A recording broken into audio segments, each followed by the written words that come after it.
मेनू दिखाओ। उपन्यास बिन। उपन्यास फे इवोल्यूशन मचेंट। अध्याय 721 खाद्य ट्रम्प कार्ड के पीछे षड्यंत्र। फे इवोल्यूशन मचेंट।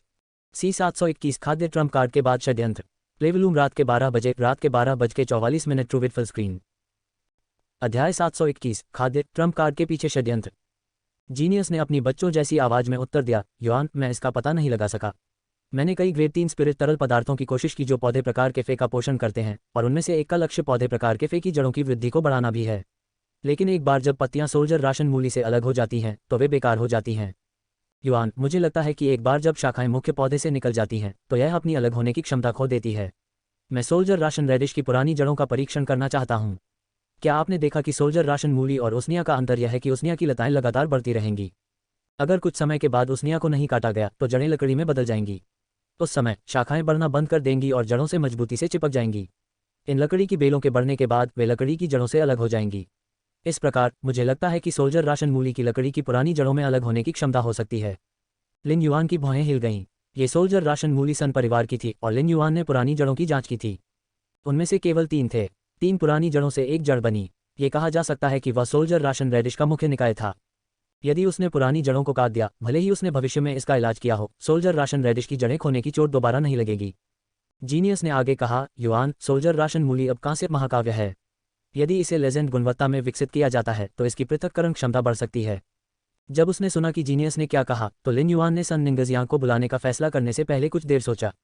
लिन युआन का मानना था कि एक व्यक्ति को अपना धन केवल धार्मिक तरीकों से ही हासिल करना चाहिए। जीनियस की अटकलें सुनने के बाद उसे सोल्जर राशन मूली की चाहत होने लगी। लिन युआन सोल्जर राशन रेडिश जैसे संसाधन को विकसित करने के लिए हर संभव प्रयास करना चाहता था। इस युग में जहां आत्मा क्यूई जागृत हो गई है, फी के साथ अनुबंध करने में सक्षम होना किसी भी अन्य बुनियादी आवश्यकता से अधिक महत्वपूर्ण था। ये कठिन नहीं होना चाहिए था। हालांकि कई स्पिरिट क्यूई पेशेवरों के पास एवियन फे नहीं थे, फिर भी कोई लैंड फे पर सवार होकर बहुत दूर तक जा सकता था। कपड़े और घर जैसी बुनियादी ज़रूरतें महत्वपूर्ण हो सकती हैं, लेकिन मनुष्य अभी भी उनके बिना रह सकते हैं। हालांकि मनुष्य भोजन के बिना नहीं रह सकता। स्पिरिट क्यूई पेशेवरों ने लगातार अपनी शक्ति बढ़ाई। उन्होंने मजबूत बनने के लिए स्पिरिट क्यूई से स्नान किया और उनके शरीर को भोजन और पोषण की बढ़ती मात्रा की भी आवश्यकता थी। यही कारण है कि उच्च श्रेणी की भावना वाले क्यूई पेशेवरों को हमेशा ऐसा लगता था कि उनका पेट नहीं भरा है। इसके अतिरिक्त स्पिरिट क्यूई पेशेवरों को भी फे के साथ अनुबंध बनाने की आवश्यकता थी। स्वस्थ और सक्रिय रहने के लिए फेस को भी हर दिन बड़ी मात्रा में पोषण की आवश्यकता होती है। यदि लिन युआन सोल्जर राशन मूली की खेती कर सके तो वह अनाज का एक बड़ा भंडार सुरक्षित कर लेगा। चूंकि सोल्जर राशन मूली का उपयोग शाकाहारी जानवरों, मांसाहारी जानवरों और सर्वाहारी स्पिरिट क्यूई पेशेवरों को खिलाने के लिए भी किया जा सकता है। अगर लिन युआन सोल्जर राशन मूली प्राप्त करने में सक्षम होता तो वह खाद्य उत्पादन के मामले में एक तुरुप का पत्ता प्राप्त करने में सक्षम होता। भविष्य में चाहे कुछ भी हो, लिन युआन को भोजन की कमी के बारे में चिंता करने की जरूरत नहीं होगी। यदि यह संभव होता तो लिन युआन इस सोल्जर राशन मूली को सन निंगजियांग से खरीदना भी चाहता था। सन निंगजियांग ने तुरंत फोन उठाया और दोस्ताना लहजे में कहा, हाँ, मैं आपके पास आने वाला था। मुझे उम्मीद नहीं थी कि आप मुझे कॉल करेंगे। मैं कल आपको ये बताना भूल गया था कि आपको प्रतिस्पर्धा विकसित करने के लिए जल्दबाजी करने की जरूरत नहीं है। शुद्ध आत्मा क्यूई का उपयोग करके विकसित करने के लिए मैंने आपके लिए भेजे गए 80 उत्परिवर्तित पौधे प्रकार के फे के अलावा मेरे पास अन्य 100 फे हैं जिन्हें अपने गुणों को विकसित करने की आवश्यकता है। मैं तुम्हें 100 लॉ सोर्स क्रिस्टल भी भेजूंगा। सन निंगजियांग के शब्दों ने लिन युआन को आश्चर्यचकित कर दिया क्योंकि उसने परस्पर विरोधी जानकारी का खुलासा किया था। हालांकि उसने कहा कि वह जल्दी में नहीं थी, उसने उसे 80 फे का आखिरी बैच भेजने से पहले ही 100 फे और भेज दिए थे। एक और, लिन युआन समझ सकता था कि सन निंगजियांग उसका विश्वास अर्जित करने के लिए 100 लॉ सोर्स क्रिस्टल का उपयोग करके उस पर एहसान करना चाहता था। लेकिन अगर यह सच था तो सन निंगजियांग के ट्रस्ट ने अप्रत्यक्ष रूप से कंडेंस फेरी ऑर्चर्ड की आदर्श परिस्थितियों से कम प्रदर्शित किया। इससे साबित हुआ कि सन निंगजियांग के पास उस पर भरोसा करने के अलावा कोई अन्य विकल्प नहीं था। यदि ये लिन युआन होता तो वह केवल इतना ही भरोसा कर सकता था कि दूसरी पार्टी सौदे को पूरा करेगी। लेकिन ये स्थिति किसी के साथ नहीं होगी जिससे वह केवल कुछ ही बार मिले हों। अगर ऐसा होता भी तो वह गाओ फैंग जैसे किसी व्यक्ति पर ही भरोसा करता जिसके साथ उसने कई बार व्यापार किया था और वह एक भरोसेमंद दोस्त था। इसके अलावा भले ही लिन युआन ने उनका सौदा तय होने से पहले भरोसे के आधार पर गाओ फैंग को भुगतान किया हो, लेकिन वह दूसरा व्यापार पूरा होने से पहले दूसरे सौदे के लिए भुगतान नहीं करेगा। लिन युआन ने वेन यू को कंडेंस फेरी ऑर्चर्ड की समस्याओं की जांच करने का निर्देश दिया था और कल उसका जवाब होगा। प्रारंभ में लिन युआन केवल उस गुट को समझना चाहता था जिसके साथ वह काम कर रहा था ताकि वह तैयार हो सके। हालांकि सन निंगजियांग के कार्यों ने लिन युआन को सन परिवार की समस्याओं में दिलचस्पी दिखाई। चूंकि सन निंगजियांग ने उस पर फिर से भरोसा जताया था, लिन युआन को प्रतिक्रिया देने की जरूरत थी। मैं जल्दबाजी नहीं कर रहा हूं, लेकिन मैंने 80 फीट का विकास पूरा कर लिया है। मैं उन्हें बाद में ऑस्ट्रिच लॉजिस्टिक्स के माध्यम से आपके पास भेजूंगा। आप उन्हें 3 घंटे में प्राप्त कर लेंगे। एक बार जब लिन युआन ने बोलना समाप्त कर लिया तो उसने सुन निंगजियांग को आश्चर्य से हौंकते हुए सुना। सन निंगजियांग बिल्कुल स्तब्ध था। अभी लगभग 6 दिन ही हुए थे जब उसने लिन युआन को 80 फे भेजे थे। भले ही स्काई सिटी के सभी क्रिएशन मास्टर्स ने इस कार्य पर काम किया हो, एक शिखर क्लास 4 क्रिएशन मास्टर प्रतिदिन केवल 2 ही विकसित करने में सक्षम होगा। इसका मतलब यह था कि यह कार्य केवल लगभग 10 शिखर कक्षा 4 क्रिएशन मास्टर्स द्वारा ही पूरा किया जा सकता था। सन निंगजियांग को विश्वास नहीं था कि स्काई सिटी में लगभग 10 शिखर क्लास 4 क्रिएशन मास्टर्स थे। रेडियंस फेडरेशन में केवल कुछ ही दसियों शिखर वर्ग 4 क्रिएशन मास्टर्स थे, जिनमें प्रमुख गुटों में छिपे हुए लोग भी शामिल थे। यहाँ तक कि कनेक्टेड बीस्ट पार्क में केवल 5 शिखर क्लास 4 क्रिएशन मास्टर्स थे। कनेक्टेड बीस्ट पार्क एक ऐसा गुट था जो अपने क्रिएशन मास्टर संसाधनों पर निर्भर था। सन निंगजियांग की राय में स्काई सिटी के लिए जेंग परिवार की तुलना में शिखर कक्षा 4 क्रिएशन मास्टर्स की दोगुनी संख्या प्राप्त करना असंभव था। रिपोर्ट अध्याय टिप्पणियां संपर्क करें टॉस साइट मैप दान करें। मेनू दिखाओ। उपन्यास बिन उपन्यास फे इवोल्यूशन मचेंट। अध्याय 722 लंबे समय से नहीं देखा डिंपल वाली मुस्कान। फे इवोल्यूशन मचेंट सी 722 लंबे समय से नहीं देखा डिंपल वाली मुस्कान। प्लेवलूम रात के 12:44 ट्रू विद फुल स्क्रीन। अध्याय 722 लंबे समय तक नहीं देखा डिंपल वाली मुस्कान। किसी कारण से सन निंगजियांग को ऐसा महसूस होने लगा कि स्काई सिटी में वास्तव में कक्षा 5 क्रिएशन मास्टर्स हो सकता है। इसका मतलब यह था कि स्काई सिटी अक्सर ग्रेड 4 स्पिरिट तरल पदार्थ बनाता और संग्रहित करता था, अन्यथा वे इतनी जल्दी इतनी सारी शक्तियां कैसे विकसित कर सकते थे। सन निंगजियांग अधिक विवरण प्राप्त करने की कोशिश करने वाली थी, लेकिन इससे पहले कि वह ऐसा कर पाती, लिन युआन ने कहा, आपने जो सामान भेजा था उसमें सोल्जर राशन मूली भी थी। मुझे इसमें बहुत दिलचस्पी है। मैं सोच रहा हूं कि क्या आप इससे अलग होने को तैयार होंगे। आप व्यापार के लिए अपनी इच्छानुसार कोई भी कीमत बता सकते हैं। लिन युआन सोल्जर राशन मूली प्राप्त करने का एक तरीका खोजने की कोशिश कर रहा था, लेकिन उसे उम्मीद नहीं थी कि सन निंगजियांग उसे तुरंत अस्वीकार कर देगा। मुझे माफ करें, मैं सैनिक राशन मूली नहीं दे सकता। सन निंगजियांग के समाधान के स्वर से लिन युआन को पता था कि सन निंगजियांग को सैनिक राशन मूली से अलग होने के लिए मनाना मुश्किल होगा। हालांकि लिन युआन अभी भी कोशिश करना चाहता था। आपने पिछली बार बताया था कि आपको bronze legend muscle growth camellia की जरूरत है। ये बहुत दुर्लभ है, लेकिन मैं आपको मांसपेशियों के विकास के लिए कैमेलिया के कुछ तने दे सकता हूँ। सन निंगजियांग की सांसें अटक गईं। उसे अपनी दादी की नेक्रोटाइज्ड मांसपेशियों के इलाज और उसके दर्द को कम करने के लिए कांस्य लीजेंड मसल ग्रोथ कैमेलिया की आवश्यकता थी। वह जानती थी कि उसकी दादी की चोटें बहुत गंभीर थीं। मांसपेशी वृद्धि कैमेलिया तनों की एक छोटी संख्या केवल उसकी दादी की मांसपेशियों की क्षति को धीमा कर सकती है। इसके अलावा उसकी दादी को अन्य चोटें भी आईं। वास्तव में नेक्रोटाइज्ड मांसपेशियां उनकी दादी को लगी चोटों में सबसे हल्की थीं। हालांकि सोल्जर राशन मूली सन परिवार की छिपी हुई शक्ति थी। सन परिवार की एकमात्र सोल्जर राशन मूली को शेफ सुप्रीम ने उसके दादाजी को ऐसी चीज में मदद करने के बाद दी थी जिसमें उनके दादाजी की जान लगभग चली गई थी। उनके दादाजी ने भी शेफ सुप्रीम से उनके लिए कोई शुल्क विकसित करने के लिए नहीं कहा था। तभी शेफ सुप्रीम ने अपने दादाजी को सोल्जर राशन मूली दी। इसलिए सन निंगजियांग कभी भी सैनिक राशन मूली का व्यापार नहीं करेगा। सन निंगजियांग ने लिन युआन को फिर से अस्वीकार कर दिया और कहा, मुझे वास्तव में खेद है, लेकिन मैं सैनिक को राशन मूली नहीं दे सकता। लिन युआन सन निंगजियांग की बार बार अस्वीकृति से आश्चर्यचकित नहीं थे, लेकिन उन्हें उम्मीद नहीं थी कि उनका मन इतना अपरिवर्तनीय होगा। सच कहूं तो लिन युआन सोल्जर राशन मूली के लिए बेताब नहीं था। ठीक है, मुझे सोल्जर राशन मूली रखने की जरूरत नहीं है, लेकिन सोल्जर राशन मूली की 3 पुरानी जड़ें हैं। मैं सोल्जर राशन मूली की जड़ों में से एक के व्यापार के लिए मसल ग्रोथ कैमेलिया के तने का उपयोग करना चाहता हूं। लिन युआन के शब्दों ने सन निंगजियांग को निराश कर दिया और वह कुछ समय तक दुविधा से जूझती रही। यदि इसकी पुरानी जड़ें काट दी गईं और पुरानी जड़ों को दोबारा नहीं उगाया जा सका तो इससे सोल्जर राशन मूली को बहुत नुकसान होगा। भले ही पुरानी जड़ें दोबारा उगाई जा सकें, लेकिन इसमें लगने वाला समय अज्ञात था। सोल्जर राशन मूली जो शेफ सुप्रीम ने उसके दादाजी को दी थी, उसकी केवल एक पुरानी जड़ थी। सन परिवार के दशकों के पालन पोषण के बाद ही इसकी 3 जड़ें विकसित हुई थीं। फिर भी संपूर्ण मांसपेशी विकास कैमेलिया के बिना भी केवल कुछ तने ही उसकी दादी के जीवन को महत्वपूर्ण रूप से बढ़ा सकते हैं। इससे सन परिवार का अस्तित्व भी लंबा हो सकता है। जैसे ही सन निंगजियांग सहमत होने वाले थे, लिन युआन ने कहा, इसके बारे में क्या ख्याल है? स्काई सिटी पहले soldier ration radish to legend quality विकसित करेगा। मैं इसके बाद ही पुरानी जड़ें काटूंगा। लिन युआन के शब्दों ने सन निंगजियांग के झिझक भरे समझौते को उत्साही समझौते से बदल दिया। कोई बात नहीं, यदि आप सोल्जर राशन रेडिश को लीजेंड गुणवत्ता में विकसित कर सकते हैं तो मैं आपको हमारे पिछले सौदे के अनुसार संपूर्ण लॉ क्रिस्टल्स दूंगा। सन निंगजियांग ने सोल्जर राशन मूली को लिन युआन को भेजा था क्योंकि वह चाहती थी कि वह इसे महाकाव्य गुणवत्ता में विकसित करे। उसने सोल्जर राशन मूली को कंडेंस फेरी ऑर्चर्ड में वापस लाने और उसका ग्रेड विकसित करने की योजना बनाई। सोल्जर राशन मूली की बेलें कंडेंस फेरी ऑर्चर्ड को एक अच्छी रकम दिला सकती हैं, जो कंडेंस फेरी ऑर्चर्ड की सूखती वित्तीय स्थिति को फिर से मजबूत कर सकती है। यदि सोल्जर राशन मूली को सड़ाकर जमीन के अंदर गाड़ दिया जाए तो ये पोषक तत्व बन जाएगा जो मिट्टी को पोषण देगा और अन्य पौधों के प्रकार के विकास में सुधार करेगा। हालांकि उसे उम्मीद नहीं थी कि लिन युआन वादा किए गए एपिक गुणवत्ता के बजाय सोल्जर राशन रेडिश को लीजेंड गुणवत्ता में विकसित करने जा रहा था। इसने सन निंगजियांग को बहुत प्रेरित किया। कांस्य महाकाव्य सैनिक राशन मूली अपने कांस्य लीजेंड समकक्ष की तुलना में बहुत कमजोर थी। यदि लिन युआन सोल्जर राशन मूली को लीजेंड गुणवत्ता में विकसित कर सकता है तो इसकी पुरानी जड़ों को काटने का प्रभाव उन आश्चर्यजनक लाभों की तुलना में न्यूनतम लगता है जो लीजेंड क्वालिटी सोल्जर राशन मूली कंडेंस फेरी ऑर्चर्ड में लाएगी। यदि वे भाग्यशाली होते तो इसमें केवल कुछ वर्ष लगेंगे, यदि वे बदकिस्मत होते तो इसमें कई दशक लग जाते। सोल्जर राशन मूली के लिए हमेशा पुरानी जड़ें विकसित करने का मौका था। अंततः इसकी फिर से 3 पुरानी जड़ें हो जाएंगी। लेकिन कंडेंस फेरी ऑर्चर्ड को सोल्जर राशन रेडिश से लेजेंड गुणवत्ता को फिर से विकसित करने का मौका कभी नहीं मिल सकता है। लिन युआन ने शुरू में अपनी पुरानी जड़ों में से एक के बदले सोल्जर राशन रेडिश को लीजेंड गुणवत्ता में विकसित करने का इरादा किया था। वह ये सुनकर हैरान रह गया कि सन निंगजियांग अभी भी उसे संपूर्ण लॉ क्रिस्टल्स देने जा रहा था। इससे लिन युआन पर सन निंगजियांग की अच्छी छाप पड़ी। यदि कंडेंस फेरी ऑर्चर्ड में और भी कुछ जीव हैं जिन्हें विकसित करने की आवश्यकता है तो आप उन्हें भेज सकते हैं। स्काई सिटी उसी गति से लेनदेन पूरा करेगी। लिन युआन ने कॉल रख दी। जब सन निंगजियांग ने डायल टोन सुनी तो उसके चेहरे पर एक उज्ज्वल मुस्कान फैल गई। यह ऐसा था जैसे कोई व्यक्ति जो लंबे समय तक अंधेरे में रहा हो उसे अंततः प्रकाश दिखाई दे। जब खुबानी ने सन निंगजियांग की मुस्कान देखी तो वह दंग रह गई। खुबानी सन निंगजियांग के साथ बड़ी हुई थी। खुबानी की यादों में जब सन निंगजियांग छोटी थी तो उसके चेहरे पर लगातार मुस्कान रहती थी। अपने बचपन के दौरान जब भी सन निंगजियांग खुबानी को देखती थी तो मीठी मुस्कान बिखेरती थी। उसकी मुस्कान भी हर्षित डिंपल से सजी हुई थी। लेकिन जब से सन परिवार पर मुसीबत आई सन निंगजियांग ने मुस्कुराना बंद कर दिया था। इतने सालों के बाद सन निंगजियांग को मुस्कुराते हुए देखने के बाद खुबानी को ऐसा लगा जैसे वह सपना देख रही हो।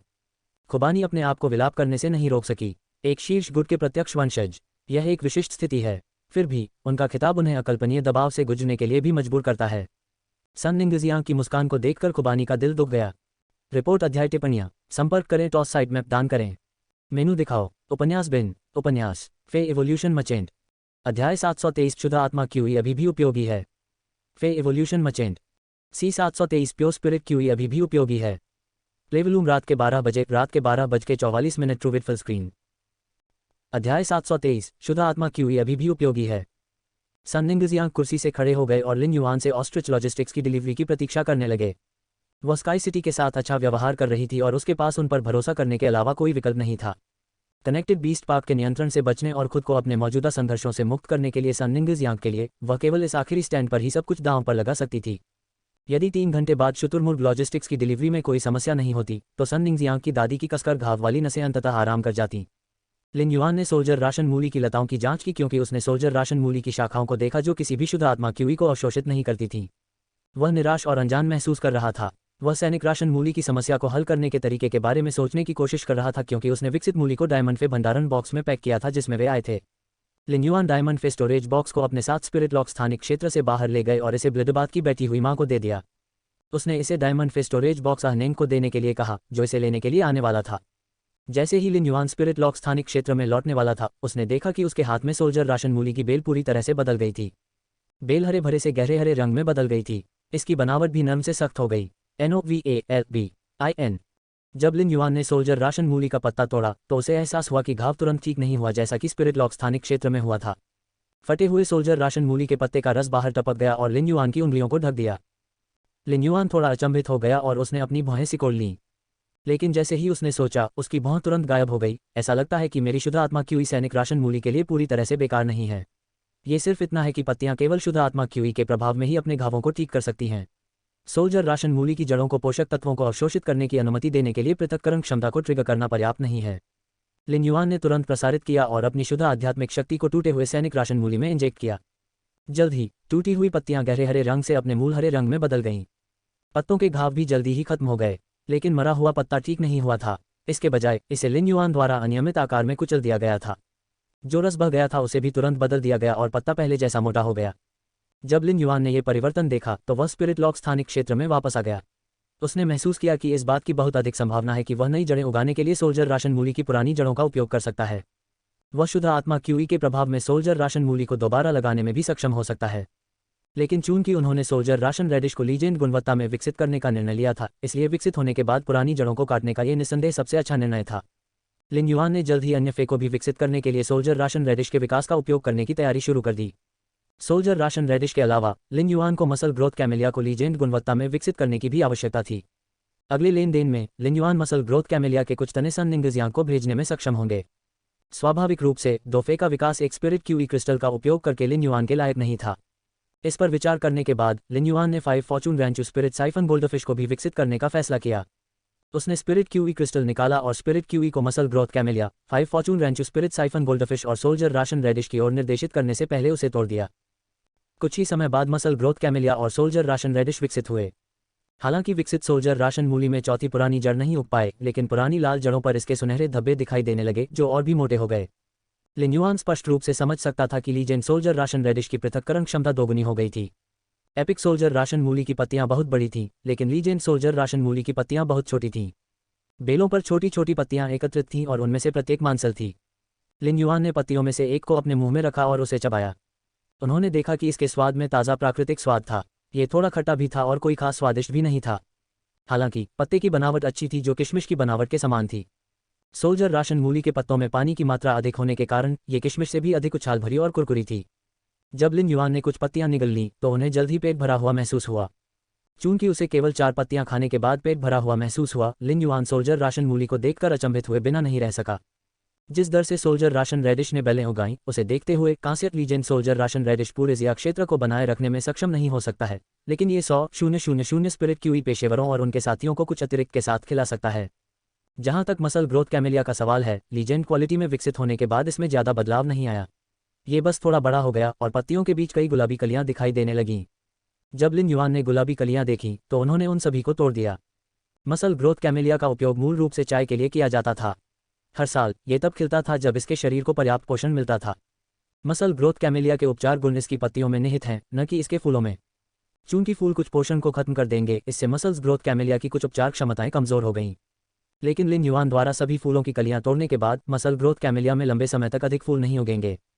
स्पिरिट क्यूई क्रिस्टल में स्पिरिट क्यूई का उपयोग हो चुका था। दुर्भाग्य से 5 fortune ranchu spirit siphon goldfish legend गुणवत्ता में विकसित नहीं हुई। जब लिन युआन ने 5 fortune ranchu spirit siphon goldfish का अवलोकन किया तो उन्होंने पाया कि इसकी पूंछ छोटी हो गई थी, इसका शरीर मोटा हो गया था और इसके सिर पर सार्कोमा बड़ा हो गया था। रिपोर्ट अध्याय टिप्पणियां संपर्क करें टॉस साइट मैप दान करें। मेनू दिखाओ। उपन्यास बिन उपन्यास फे एवोल्यूशन मचेंट। अध्याय 724 लिन युआन को तब तक पीटा गया जब तक उसकी नाक से खून नहीं बहने लगा। फे एवोल्यूशन मचेंट सी 724 लिन युआन को तब तक पीटा गया जब तक उसकी नाक से खून नहीं बहने लगा। प्लेवलूम रात के 12 बजे रात के 12:44 ट्रू विद फुल स्क्रीन। अध्याय 724 लिन युआन को तब तक पीटा गया जब तक उसकी नाक से खून नहीं बहने लगा। 5 fortune ranchu spirit siphon goldfish पहले से भी अधिक प्यारी थी। इसके शरीर पर मौजूद 5 रंग भी अधिक जीवंत हो गए थे। विकसित हो चुकी मादा के लिए अलग दिखना सामान्य बात थी, लेकिन यह आश्चर्यजनक था कि 5 fortune ranchu spirit siphon goldfish ने विकसित न होने के बावजूद इस तरह के बदलाव का अनुभव किया था। लिन युआन ने 5 fortune ranchu spirit siphon goldfish का अवलोकन किया और पुष्टि की कि यह ड्रैगन प्रजाति की रिक्तरेखा की दिशा में विकसित नहीं हुई है। इसका मतलब यह था कि 5 fortune ranchu spirit siphon goldfish ने शुद्ध आत्मा क्यूई को अवशोषित करने के बाद अपनी स्वयं की रिक्तरेखा विकसित की। डुआन ही के लिए यह अच्छी खबर थी। लिन युआन ने एम्बर बटन के आकार के डायमंड फे भंडारण बॉक्स से निकाले गए कुछ फे के बारे में बात करने से पहले कुछ देर सोचा। उन्होंने एक और स्पिरिट क्यूई क्रिस्टल को कुचलने से पहले इन अच्छी गुणवत्ता वाले फीस को कांस्य महाकाव्य में विकसित किया। स्पिरिट क्यूई की भारी मात्रा के प्रभाव में 5 fortune ranchu spirit siphon goldfish तेजी से लीजेंड गुणवत्ता में विकसित हुई, लेकिन इसकी उपस्थिति में सुधार नहीं हुआ। हालांकि ये पहले से ही काफी प्रभावशाली था कि 5 fortune ranchu spirit siphon goldfish अपनी रिक्तरेखा को इस स्तर तक विकसित कर सकती थी। जब डुआनहे ने 5 fortune ranchu spirit siphon goldfish के साथ एक अनुबंध बनाया तो इसका विशेष कौशल पर्पल डायमंड के अनुरूप होगा और इसकी सहनशक्ति में काफी वृद्धि करेगा। 5 कांस्य महाकाव्य फे सफलतापूर्वक लीजेंड गुणवत्ता में विकसित हुए और फिर लिन युआन ने उन्हें एम्बर बटन के आकार के डायमंड फे भंडारण बॉक्स में वापस संग्रहित किया। चूंकि लिन युआन क्षण भर के लिए विकसित हो रहे फे के साथ काम कर चुका था, वह विकसित सोल्जर राशन मूली के पास गया और सबसे लंबी पुरानी जड़ को तोड़ दिया। उन्होंने अपने शरीर में आध्यात्मिक शक्ति का संचार किया और सैनिक राशन मूली में शुद्ध आत्मा क्यूई का इंजेक्शन लगाया। जिस हिस्से में पुरानी जड़ टूट गई, वहां एक पतली झिल्ली बन गई जो धीरे धीरे मोटी होती गई और रंग गहरा होता गया। अंततः ये पुरानी जड़ की बाहरी सतह का रंग बन गया। सोल्जर राशन मूली के घाव को ठीक करने के बाद लिन युआन ने अपने हाथ में पुरानी जड़ की जांच करना शुरू कर दिया। उन्होंने तुरंत स्पिरिट क्यूई को पुरानी जड़ में इंजेक्ट किया और इसे जल्दी से ठीक कर दिया। हालांकि लिन युआन ने 1 घंटे तक कड़ी मेहनत की, लेकिन वह पुरानी जड़ को नई जड़ें उगाने के लिए सफलतापूर्वक उकसा नहीं पाया जैसा वह चाहता था। जीनियस ने फर्श पर क्रिस्टल की बोतल की ओर इशारा किया और बच्चों जैसी आवाज में कहा, युआन, मैंने जो स्पिरिट तरल पदार्थ तैयार किया है उसका उपयोग करें जो पौधों की कोशिकाओं और जड़ों की वृद्धि को बढ़ाने के लिए है। देखें कि क्या इसका कोई असर होता है। लिन युआन ने जीनियस से क्रिस्टल की बोतल प्राप्त की और सोल्जर राशन मूली को अंदर भिगोने से पहले चमकदार स्पिरिट तरल पदार्थ को देखा। दुर्भाग्य से केंद्रित स्पिरिट क्यूई के कारण सोल्जर राशन मूली का घाव पूरी तरह से ठीक हो गया था और भिगोने के माध्यम से स्पिरिट क्यूई को अवशोषित नहीं कर सका। लिन युआन ने सोर्स सैंड के मेटल कंज्यूम मैनिफेस्टेशन का उपयोग करने का निर्णय लिया और लिन युआन के हाथ में day and night spirit silver से बना एक पंख दिखाई दिया। उन्होंने पंख का उपयोग करके उस हिस्से पर लगभग 3 सेंटीमीटर का चीरा लगाया जहां सैनिक राशन मूली का घाव था। इसके बाद उसने स्पिरिट तरल पदार्थ को एक ट्रे में डाला और सोल्जर राशन मूली के घायल हिस्से को ट्रे में नीचे रख दिया। लिन युआन ने ट्रे में स्पिरिट क्यूई इंजेक्ट किया। जब सैनिक राशन मूली के घाव फिर से ठीक हो गए तो लिन युआन ने विच्छेदन बिंदु की सावधानीपूर्वक जांच की। तभी उसने देखा कि विच्छेदन बिंदु पर कुछ सफ़ेद पंख दिखाई दिए थे, लेकिन ये लगभग ध्यान न देने योग्य सफ़ेद फर अब और नहीं बढ़े, चाहे क्यूई लिन युआन ने सोल्जर राशन मूली में कितनी भी अधिक स्पिरिट डाली हो या इसे कितना भी अधिक स्पिरिट तरल पदार्थ में भिगोया गया हो। लिन युआन ने रिवाइवल सॉइल में सोल्जर राशन मूली लगाने की कोशिश की। इससे सोल्जर राशन मूली में कई बेलें नहीं उग पाईं, जिसका मतलब था कि सोल्जर राशन मूली अपनी जड़ों के माध्यम से पोषक तत्वों को अवशोषित करके नई लताएं नहीं उगा सकती थी। जीनियस, जो सोल्जर राशन मूली की बेलों को देख रहा था, ने उदास होकर और आत्मदोष के संकेत के साथ कहा, युआन, काश मैं ग्रेड 4 स्पिरिट तरल पदार्थ बना पाता। ग्रेड 4 स्पिरिट तरल पदार्थ ग्रेड 3 स्पिरिट तरल पदार्थ की तुलना में अधिक मजबूत होते हैं। वे सोल्जर राशन रेडिश की पुरानी जड़ों में सुप्त जीवंतता को पुनर्जीवित करने में सक्षम हो सकते हैं। जब उसने जीनियस को सुप्त जीवंतता का उल्लेख करते हुए सुना तो उसकी आंखें चमक उठीं। अगर सोल्जर राशन मूली में जीवंतता की कमी थी तो लिन युआन के पास कुछ ऐसा था जो उसे जीवंत बना सकता था। नोव L1N, उनके पास जीवन रूपी यज्ञ अग्नि थी जो पौधे जैसे जानवरों को जीवन का दूसरा मौका दे सकती थी। भले ही ट्विन रेड पैगोडा की जीवन रूप बलि अग्नि अभी तक परिपक्व नहीं हुई थी, ये पहले से ही मूल की तुलना में बहुत अधिक मजबूत थी। जब ये पहली बार अस्तित्व में आया तो ये लिन युआन के नाखून से बड़ा नहीं था। अब ये लिन युआन के अंगूठे जितना बड़ा था। लिन युआन ने जल्दी से सोल्जर राशन मूली की पुरानी जड़ों को ट्विन रेड पैगोडा के बगल में रख दिया और नई विकसित जड़ों को चलती लाइफ फॉर्म बलि अग्नि पर रख दिया। उन्होंने अपनी आध्यात्मिक शक्ति का संचार किया और सोल्जर राशन रेडिश की पुरानी जड़ों में बड़ी मात्रा में प्रवेश किया। लाइफ फॉर्म बलि अग्नि की शानदार हरी लपटों ने सोल्जर राशन मूली की पुरानी जड़ों को छुआ और खुद को पुरानी जड़ों से उलझा लिया। इस ऊर्जावान हरी लौ ने सोल्जर राशन मूली की पुरानी जड़ों को जीवंतता की एक केंद्रित हवा से संक्रमित कर दिया। लिन युआन को एहसास हुआ कि स्पिरिट क्यूई को इंजेक्ट करने के उनके निरंतर प्रयास से सोल्जर राशन मूली की अच्छी जड़ें तेजी से बढ़ने लगीं। वह 20 मिनट तक लाइफ फॉर्म बलि अग्नि के बगल में बैठा रहा। सफ़ेद जड़ें अचानक पीली हो गईं। उसी समय लिन युआन बेहोश हो गया। एक जोरदार झटका उसके चेहरे पर लगा और उसने तेजी से सांस ली। जब वह ठीक हुआ तो उसे एहसास हुआ कि सोल्जर राशन मूली की क्रोधित लताओं ने उसे 2 मीटर दूर गिरा दिया था। उसकी नाक से गर्म खून भी बह रहा था। लिन युआन को पता था कि लताओं के हमले के कारण उसकी नाक से खून बह रहा था। जैसे ही उसने खून पोंछा, उसने अपने चेहरे की मालिश की। वह पौधे जैसे फी की ताकत से आश्चर्यचकित हुए बिना नहीं रह सका। लिन युआन इस समय काफ़ी दयनीय लग रहा था, लेकिन उसके होंठ अभी भी मुस्कुराहट में ऊपर की ओर मुड़े हुए थे। ऐसा इसलिए था क्योंकि आखिरकार उसके पास असली सैनिक राशन मूली थी। इससे कोई फर्क नहीं पड़ता कि वह भविष्य में कहाँ पाया या किस प्रकार की आपदा आई, स्काई सिटी को भोजन के बारे में कभी चिंता नहीं करनी पड़ेगी और कोई भी भोजन स्रोत का उपयोग करके उन्हें धमकी नहीं दे पाएगा। रिपोर्ट, अध्याय, टिप्पणियाँ। संपर्क करें, टॉस साइट मैप दान करें। मेनू दिखाओ। उपन्यास बिन। उपन्यास फे एवोल्यूशन मचेंट। अध्याय 725 मॉबियस पत्थर फेंकने वाला था। फे एवोल्यूशन मचेंट। सी 725 मॉबियस एक पत्थर फेंकने वाला था। प्लेवलूम रात के 12 बजे। रात के 12:44 ट्रू विथ फुल स्क्रीन। अध्याय 725 मॉबियस काल्पनिक नस्ल के विकास से बहुत दूर था। जब जीनियस और चिमी ने सैनिक राशन मूली को लिन युआन पर हमला करते देखा तो चिमी फीनिक्स पर चिंचीनी पैरासोल पेड़ में घोंसले से बाहर उड़ गया। जब वह उड़ रही थी तो वह सुनहरी गौरैया से नीली गाने वाली चिड़िया में बदल गई और लिन युआन के कान पर जा गिरी। जीनियस भी लिन युआन के कंधे पर चढ़ गया। चिमी ने अपने पंखों का इस्तेमाल किया जबकि जीनियस ने लिन युआन के लाल चेहरे को सहलाने के लिए अपनी पूंछ का इस्तेमाल किया। यहाँ तक कि हवा की गति वाला तीव्र मृग भी लिन युआन के पैरों के पास दौड़ा और चिंता दिखाते हुए उन्हें धक्का दिया। लिन युआन मुस्कुराया और महसूस किया कि ये 3 बदमाश वास्तव में विचारशील थे। इसके विपरीत ब्लू फ्लैश पर्पल तितली जैस्मीन लिली पर सो रही थी। ऐसा नहीं था कि लिन युआन ने ब्लू फ्लैश पर्पल बटरफ्लाई का तिरस्कार किया था। वास्तव में उन्होंने ब्लू फ्लैश पर्पल बटरफ्लाई के साथ नियमित रूप से बातचीत की। हर बार जब वह स्पिरिट लॉक स्थानिक क्षेत्र में आता था, Lin Yuan blue flash purple butterfly को पोषण देने और उसके स्केल पाउडर को मजबूत करने के लिए अन्य जानवरों से स्केल पाउडर को अवशोषित करने की अनुमति देता था। कांस्य कीट प्रजाति के दुश्मन के रूप में ब्लू फ्लैश पर्पल बटरफ्लाई बहुत स्मार्ट नहीं थी और केवल कार्यों को पूरा करने के लिए अपने जन्मजात कौशल पर भरोसा करना जानती थी। ब्लू फ्लैश पर्पल बटरफ्लाई निस्संदेह जैस्मीन लिली पर सबसे अधिक आरामदायक थी, लेकिन साथ में सबसे खूबसूरत फी के रूप में blue flash purple butterfly blue flash butterfly का गौरव था और उसे सबसे खूबसूरत की स्थिति के लिए लड़ने का अधिकार था। हालांकि ब्लू फ्लैश पर्पल बटरफ्लाई सिर्फ एक कीट प्रजाति का प्राणी था, लिन युआन इसका ठेकेदार था और वह इसके लिंक को समझ सकता था। लिन युआन ने जिस ब्लू फ्लैश पर्पल बटरफ्लाई के साथ अनुबंध किया था वह एक सच्चा नीला नर था। लिन युआन को आश्चर्य हुआ कि क्या भविष्य में जब ब्लू फ्लैश पर्पल बटरफ्लाई को मिथक 2 के अनुसार पाला जाएगा तो यह एक पतली ओटाकू बन जाएगी। ब्लू फ्लैश पर्पल बटरफ्लाई अब लिन युआन के लिए एक बड़ी समस्या थी क्योंकि उसे केवल एक विल पावर रून को समझने की जरूरत थी जो कि स्पिरिट लॉक स्थानिक क्षेत्र के सभी फी के लिए ब्लू फ्लैश पर्पल बटरफ्लाई के साथ संगत था जो कि फैंटेसी ब्रीड में विकसित हुआ था। उस समय मॉबियस स्वाभाविक रूप से फैंटेसी ब्रीड भी बन जाएगा। जब लिन युआन ने ब्लू फ्लैश पर्पल बटरफ्लाई को सिल्वर ग्रेड में विकसित किया तो वह मोबियस के विशेष कौशल का उपयोग करके किसी अन्य फी को स्पिरिट लॉक भी कर सकता था। लिन युआन भी उन विशिष्ट कौशलों की बहुत प्रतीक्षा कर रहा था जो मोबियस फैंटेसी ब्रीड में विकसित होने के बाद हासिल करेगा। लिन युआन के विकसित हो रहे जल विश्वआयामी दरार को छोड़ने के बाद ही मोबियस ने सोना शुरू कर दिया था। जिस रानी का उसने अपनी आत्मा में सपना देखा था वह पवित्र तलवार चलाने वाली रानी थी जिसके साथ उसने एक अनुबंध किया था। इसका मतलब यह था कि उसके सपने की सभी घटनाएं सच थीं। पवित्र स्रोत जीवन रूप ग्रेस क्वीन और स्वॉर्ड ऑफ सर्विस के आसपास की भयानक तांबे के रंग की चमक लिन युआन के लिए स्पष्ट और स्पष्ट होती जा रही थी। परिचित तांबे के रंग की चमक मोबियस कंगन का रंग थी। लिन युआन मदद नहीं कर सका लेकिन यह अनुमान लगाया कि मोबियस का सो जाना ग्रेस क्वीन और स्वॉर्ड ऑफ सर्विस से संबंधित था। उन्हें लगा कि फैंटेसी ब्रीड में विकसित होने के बाद मोबियस जाग सकता है। अपनी पिछली जीवन शैली में लिन युआन आमतौर पर जीनियस और चिमी के साथ समय बिताते थे। इसके अलावा वह रात में सोने से पहले मोबियस के साथ अपने विकास संबंधी विचार साझा करते थे। चूंकि मोबियस कुछ समय से सो रहा था, लिन युआन को इसकी बहुत याद आई। लेकिन लिन युआन अभी भी यह नहीं समझ सका कि जो गाजरें उसने सपने में अपनी आत्मा की दुनिया के हर कोने में दिखाई थी वे क्या थीं। लिन युआन को याद आया कि गाजरों ने उसकी आत्मा की चोट को ठीक कर दिया था और जागने के बाद भी वह काफ़ी आरामदायक महसूस कर रहा था। वह अभी भी अपनी आत्मा की गहराई में गाजरों की हल्की ताजगी महसूस कर सकता था। दुर्भाग्य से वह अभी भी गाजरों के बारे में अनभिज्ञ था। जैसे ही उसने सोती हुई ब्लू फ्लैश पर्पल बटरफ्लाई को देखा, लिन युआन ने आह भरी। यह आह ब्लू फ्लैश पर्पल बटरफ्लाई के लिए नहीं बल्कि उसके अपने लिए थी। ऐसा इसलिए था क्योंकि लिन युआन को भरोसा नहीं था कि वह विलपावर रून को समझ पाएगा जो ब्लू फ्लैश पर्पल बटरफ्लाई के साथ संगत था। उसे अभी भी पता नहीं था कि ब्लू फ्लैश पर्पल बटरफ्लाई के लिए किस प्रकार की विलपावर रून उपयुक्त होगी। वर्तमान में एक विलपावर रून था जिसे लिन युआन ने नरसंहार के दौर में समझा था।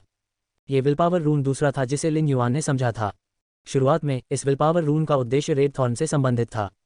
हालांकि जब लिन युआन ने रेडिएंट मून पैलेस के बगल में silver stemming gold luster cassia को देखा तो उसे एक विलपावर रून की समझ आई जो रेड थॉर्न के साथ और भी अधिक अनुकूल था।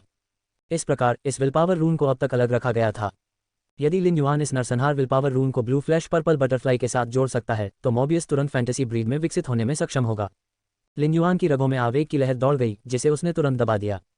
लिन युआन को पता था कि अगर उसने ब्लू फ्लैश पर्पल बटरफ्लाई को कार्नेज विलपावर रून के साथ गठबंधन करने के लिए मजबूर किया जिसके साथ वह संगत नहीं था तो न केवल ये गैर जिम्मेदाराना होगा बल्कि यह ब्लू फ्लैश पर्पल बटरफ्लाई को अनुबंधित करने के लिन युआन के मूल इरादे को भी हरा देगा। ब्लू फ्लैश पर्पल तितली बर्बाद हो जाएगी।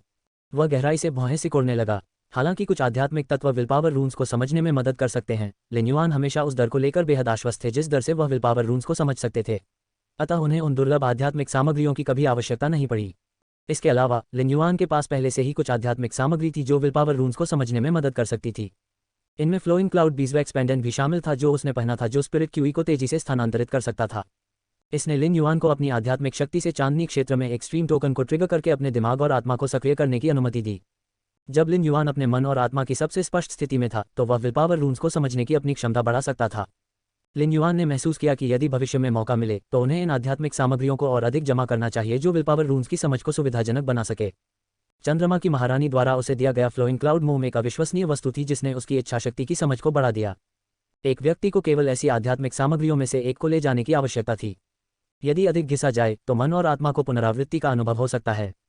हालांकि लिन युआन को अब आध्यात्मिक सामग्री की आवश्यकता नहीं थी जो इच्छाशक्ति की समझ को सुविधाजनक बना सके। उन्होंने महसूस किया कि ऐसी वस्तुओं को इकट्ठा करना हमेशा अच्छा होता है जो क्यूई पेशेवर की जन्मजात क्षमता को बढ़ा सकते हैं। चूसी, वेन यू और लियूजी सभी के पास एक होना चाहिए। लेकिन लिन युआन को पता था कि वह चीज़ों के बारे में ज़रूरत से ज़्यादा सोच रहा था। चूसी के पास कोल्ड मून उसका गुरु था, वेन्यू के पास मिस्टिक मून था और लियूजी के पास स्पिरिट गार्ड्स का मुख्य संरक्षक था। ये संभावना थी कि उनके पास पहले से ही ऐसी वस्तुएं थीं जो उनकी इच्छाशक्ति की समझ को बढ़ा सकती थीं। रिपोर्ट अध्याय टिप्पणियां संपर्क करें टॉस साइट मैप दान करें। मेनू दिखाओ। उपन्यास बिन उपन्यास फे इवोल्यूशन मचेंट अध्याय 726 ब्लड ब्रू ग्रेपवाइन से फसल फे evolution merchant C 726 the harvest from the blood brew grapevine प्लेवलूम रात के 12:44 ट्रूविट फुल स्क्रीन। अध्याय 726 ब्लड ब्रू ग्रेपवाइन से फसल। बहरहाल लिन युआन को लगा कि उसे ऐसी आध्यात्मिक सामग्री इकट्ठा करने की जरूरत है। ये आध्यात्मिक सामग्रियां जो पहनने पर आत्मा क्यूई को बढ़ा सकती हैं अंततः काम में आएंगी। लिन युआन ट्विन रेड पैगोडा तक गए और सोल्जर राशन मूली की नई विकसित लताओं को काटने के लिए day and night spirit silver से बने पंख का इस्तेमाल किया। उन्होंने एक जेड बर्तन को रिवाइवल मिट्टी और आत्मा पोषक मिट्टी से भर दिया और कई ऊर्जा अयस्कों को अंदर दबा दिया। इसके बाद उन्होंने जेड गमले में सोल्जर राशन मूली लगाए। जैसे ही उसने अपनी करतूत को देखा, लिन युआन ने ग्रासवुड फाउंटेन वाटर को जेड पॉट में डाला जब तक कि पॉट पूरी तरह से भीग नहीं गया। लिन युआन ने उस पुरानी जड़ को देखा जो टूट चुकी थी। ये लगभग 15 सेंटीमीटर लंबा था। 3 सेंटीमीटर लंबी पुरानी जड़ की जड़ें बढ़ीं और लाइफ फॉर्म बली अग्नि में भूनने के बाद ये सोल्जर राशन मूली में बदल गई। लिन्युआन निश्चित रूप से इस 15 सेंटीमीटर लंबी पुरानी जड़ को बर्बाद नहीं करने वाला था। उन्होंने सोल्जर राशन मूली के पालन पोषण के चरणों को 5 चरणों में तोड़ दिया। इस बार लिन्युआन बेहद सावधान था और सोल्जर राशन मूली की लताओं की तेजी से वृद्धि से दोबारा प्रभावित नहीं हुआ, जो लाइफ फॉर्म बलि की आग में भूनने के बाद उगाए थे। अपनी कड़ी मेहनत के अंत में लिन्युआन ने जल्द ही पुरानी जड़ से 6 सैनिक राशन मूलियां प्राप्त की। लिन्युआन जेड पॉट में 6 सोल्जर राशन मूलियों से बेहद संतुष्ट दिखे। यदि युद्ध छिड़ गया तो सोल्जर राशन मूली एक बहुमूल्य संसाधन बन जाएगी जो आइलैंड वेल से भी अधिक मूल्यवान होगी। अपनी सारी कड़ी मेहनत के बाद लिन्युआन के पास इतना बहुमूल्य संसाधन था। हालांकि सोल्जर राशन मूली की पुरानी जड़ अभी भी बहुत छोटी थी, फिर भी यह 6 जीवित सोल्जर राशन मूली का उत्पादन करने में कामयाब रही। ये सन परिवार की तुलना में 6 गुना अधिक था। अब से लिन्युआन को केवल तब तक इंतजार करना होगा जब तक कि ये सोल्जर राशन मूली की पुरानी जड़ें बड़ी न हो जाएं और वह उन्हें विकसित करना शुरू कर सके। लियू जी ने उसे जल्दी जगा दिया था। चूंकि उसने अपना काम पूरा कर लिया था और कुछ समय के लिए स्पिरिट लॉक स्थानिक क्षेत्र में काम किया था, लिन्युआन मुश्किल से अपनी आंखें खुली रख सका। उसने स्पिरिट लॉक स्थानिक क्षेत्र को छोड़ दिया, अपने बिस्तर पर गिर गया और गहरी नींद में सो गया। अगले दिन लिन्युआन जब उठा तो उसका गला सूख रहा था। उसने अजीब तरह से अपना सिर रगड़ा। ऐसा लग रहा था कि वह कल इतना थक गया था कि नींद में खर्राटे भर रहा था। जब वह उठा तो उसके मन में एक विचार आया और उसने अपना माथा पीट लिया। उसने ब्लडबाथ की मां को ब्लड ब्रू अंगूर और मृत फैंटेसी ब्रीड फेस देने का वादा किया था। हालांकि उसने कल स्पिरिट लॉक स्थानिक क्षेत्र में सैनिक राशन मूली से निपटने में खुद को झोंक दिया था और उसके बाद इतना थक गया था कि वह भूल गया था। लिन्युआन ने स्पिरिट लॉक स्थानिक क्षेत्र में प्रवेश किया, पवित्र तलवार चलाने वाली रानी को बुलाया और उसे मृत फैंटेसी ब्रीड के शवों को अवशोषित करने का निर्देश दिया, जिन्होंने स्पिरिट लॉक स्थानिक क्षेत्र में लगभग आधे स्थान पर कब्जा कर लिया था।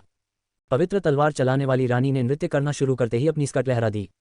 स्कर्ट के माध्यम से 20 बारीक रेखाएं निकली और मृत फैंटेसी ब्रीड फे के शरीर में प्रवेश कर गईं और फैंटेसी ब्रीड फे के शरीर में इच्छा शक्तियां निकल गईं। लिन्युआन को पवित्र तलवार चलाने वाली रानी को law crystal, law source crystal और अब इच्छा शक्ति को अवशोषित करते देखने की आदत थी। लिन्युआन ने अपने हाथ के इशारे से ब्लड ब्रू ग्रेपॉइन को पत्ती के आकार के डायमंड फे स्टोरेज बॉक्स से बाहर बुलाया। जब उसने बेतहाशा बड़े हुए ब्लड ब्रू ग्रेपॉइन को देखा तो लिन्युआन को लगा कि यह सबसे खुशहाल फे होगा, क्योंकि इसे उतनी रक्त ऊर्जा तक पहुंच प्राप्त थी जितनी वह चाहता था। ब्लड ब्रू ग्रेपॉइन ने ब्लड ब्रू अंगूर उगाने वाली बेलों में से 2 अन्य लताएं भी उगाई थीं। 2 नई लताएं मुख्य लताओं के चारों ओर जुड़ गईं और मुख्य लताओं को ब्लड ब्रू अंगूर के वजन का समर्थन करने में मदद मिली। रक्त ऊर्जा की इस लापरवाह खपत को भोगवादी कहा जा सकता है। हालांकि लिन्युआन को लगा कि ब्लड ब्रू ग्रेपॉइन के लिए रिलिनिक्विश की आंखों से सारी रक्त ऊर्जा को अवशोषित करना थोड़ा बेकार था, लेकिन उन्होंने ऐसा कुछ भी नहीं किया जो इस स्थिति को बदल सके। ब्लड ब्रू ग्रेपॉइन आरामदायक दर से बढ़ी और उसने अपने शरीर के हर हिस्से को बनाए रखने के लिए अवशोषित पोषक तत्वों का उपयोग किया। यह अब ब्लड ब्रू अंगूर के उत्पादन के एकमात्र उद्देश्य के लिए नहीं रहता था और इसे किसी और की विशिष्ट योजना के अनुसार रहना पड़ता था। 2 नई लताएं ब्लड ब्रू अंगूर का वजन तभी सहन करने में मदद कर सकती थी यदि उन्हें पर्याप्त रक्त ऊर्जा प्रदान की जाती। जो ब्लड ब्रू अंगूर उगे वे उन अंगूरों की तुलना में 2 गुने बड़े थे जो अतिरिक्त लताओं के समर्थन के बिना उगे थे। बड़े ब्लड ब्रू अंगूरों में स्वाभाविक रूप से अधिक रक्त ऊर्जा भी होती है। हालांकि ब्लड ब्रू अंगूर को विकसित होने में लगने वाला समय अपरिवर्तित रहा। एक तरह से ब्लड ब्रू ग्रेप्स की विकास प्रगति में वृद्धि हुई थी। किसी भी स्थिति में लिन्युआन के पास डायमंड फे भंडारण बॉक्स में जल विश्वआयामी जीवन रूपों का मांस था। इससे कोई फर्क नहीं पड़ता कि ब्लड ब्रू ग्रेपॉइन कितना स्वादिष्ट था, जब तक रेड थॉर्न का ग्रेड विकसित नहीं हुआ। रेड थॉर्न को डायमंड फे स्टोरेज बॉक्स में सभी जल विश्वआयामी जीवन रूपों का उपभोग करने में कम से कम 1 वर्ष लगेगा। जब लिन्युआन ने ब्लड ब्रू ग्रेपॉइन को दोबारा देखा था तो उन्होंने लताओं के लिए एक नई सहायक संरचना भी बनाई थी। सहायक संरचना बहुत बड़ी थी, लेकिन बेलों ने इसे पहले ही पूरी तरह से भर दिया था। लिन्युआन ने 4 रूबी जैसे पके हुए ब्लड ब्रू अंगूर तोड़े और लकड़ी के पौधों के साथ सहायक संरचना को बड़ा करना शुरू कर दिया। ये ब्लड ब्रू ग्रेपॉइन को बेतहाशा बढ़ने और अधिक ब्लड ब्रू अंगूर का उत्पादन करने में सक्षम बनाएगा। एक बार जब उन्होंने सहायक संरचना का निर्माण पूरा कर लिया तो लिन्युआन ने ब्लड ब्रू ग्रेपॉइन से कुछ पुराने पत्ते तोड़ दिए, जिसे उन्होंने ब्लडबाथ की मां को देने की योजना बनाई। ब्लड ब्रू ग्रेपॉइन की पुरानी पत्तियों में ब्लड ब्रू ग्रेप की तुलना में कम रक्त ऊर्जा थी, लेकिन फिर भी उनमें रक्त स्पिरिट अवयवों की तुलना में अधिक ऊर्जा थी। ब्लडबाथ की मां को अपनी शक्ति बढ़ाने के लिए उसे यथासंभव अधिक से अधिक रक्त ऊर्जा को अवशोषित करना था।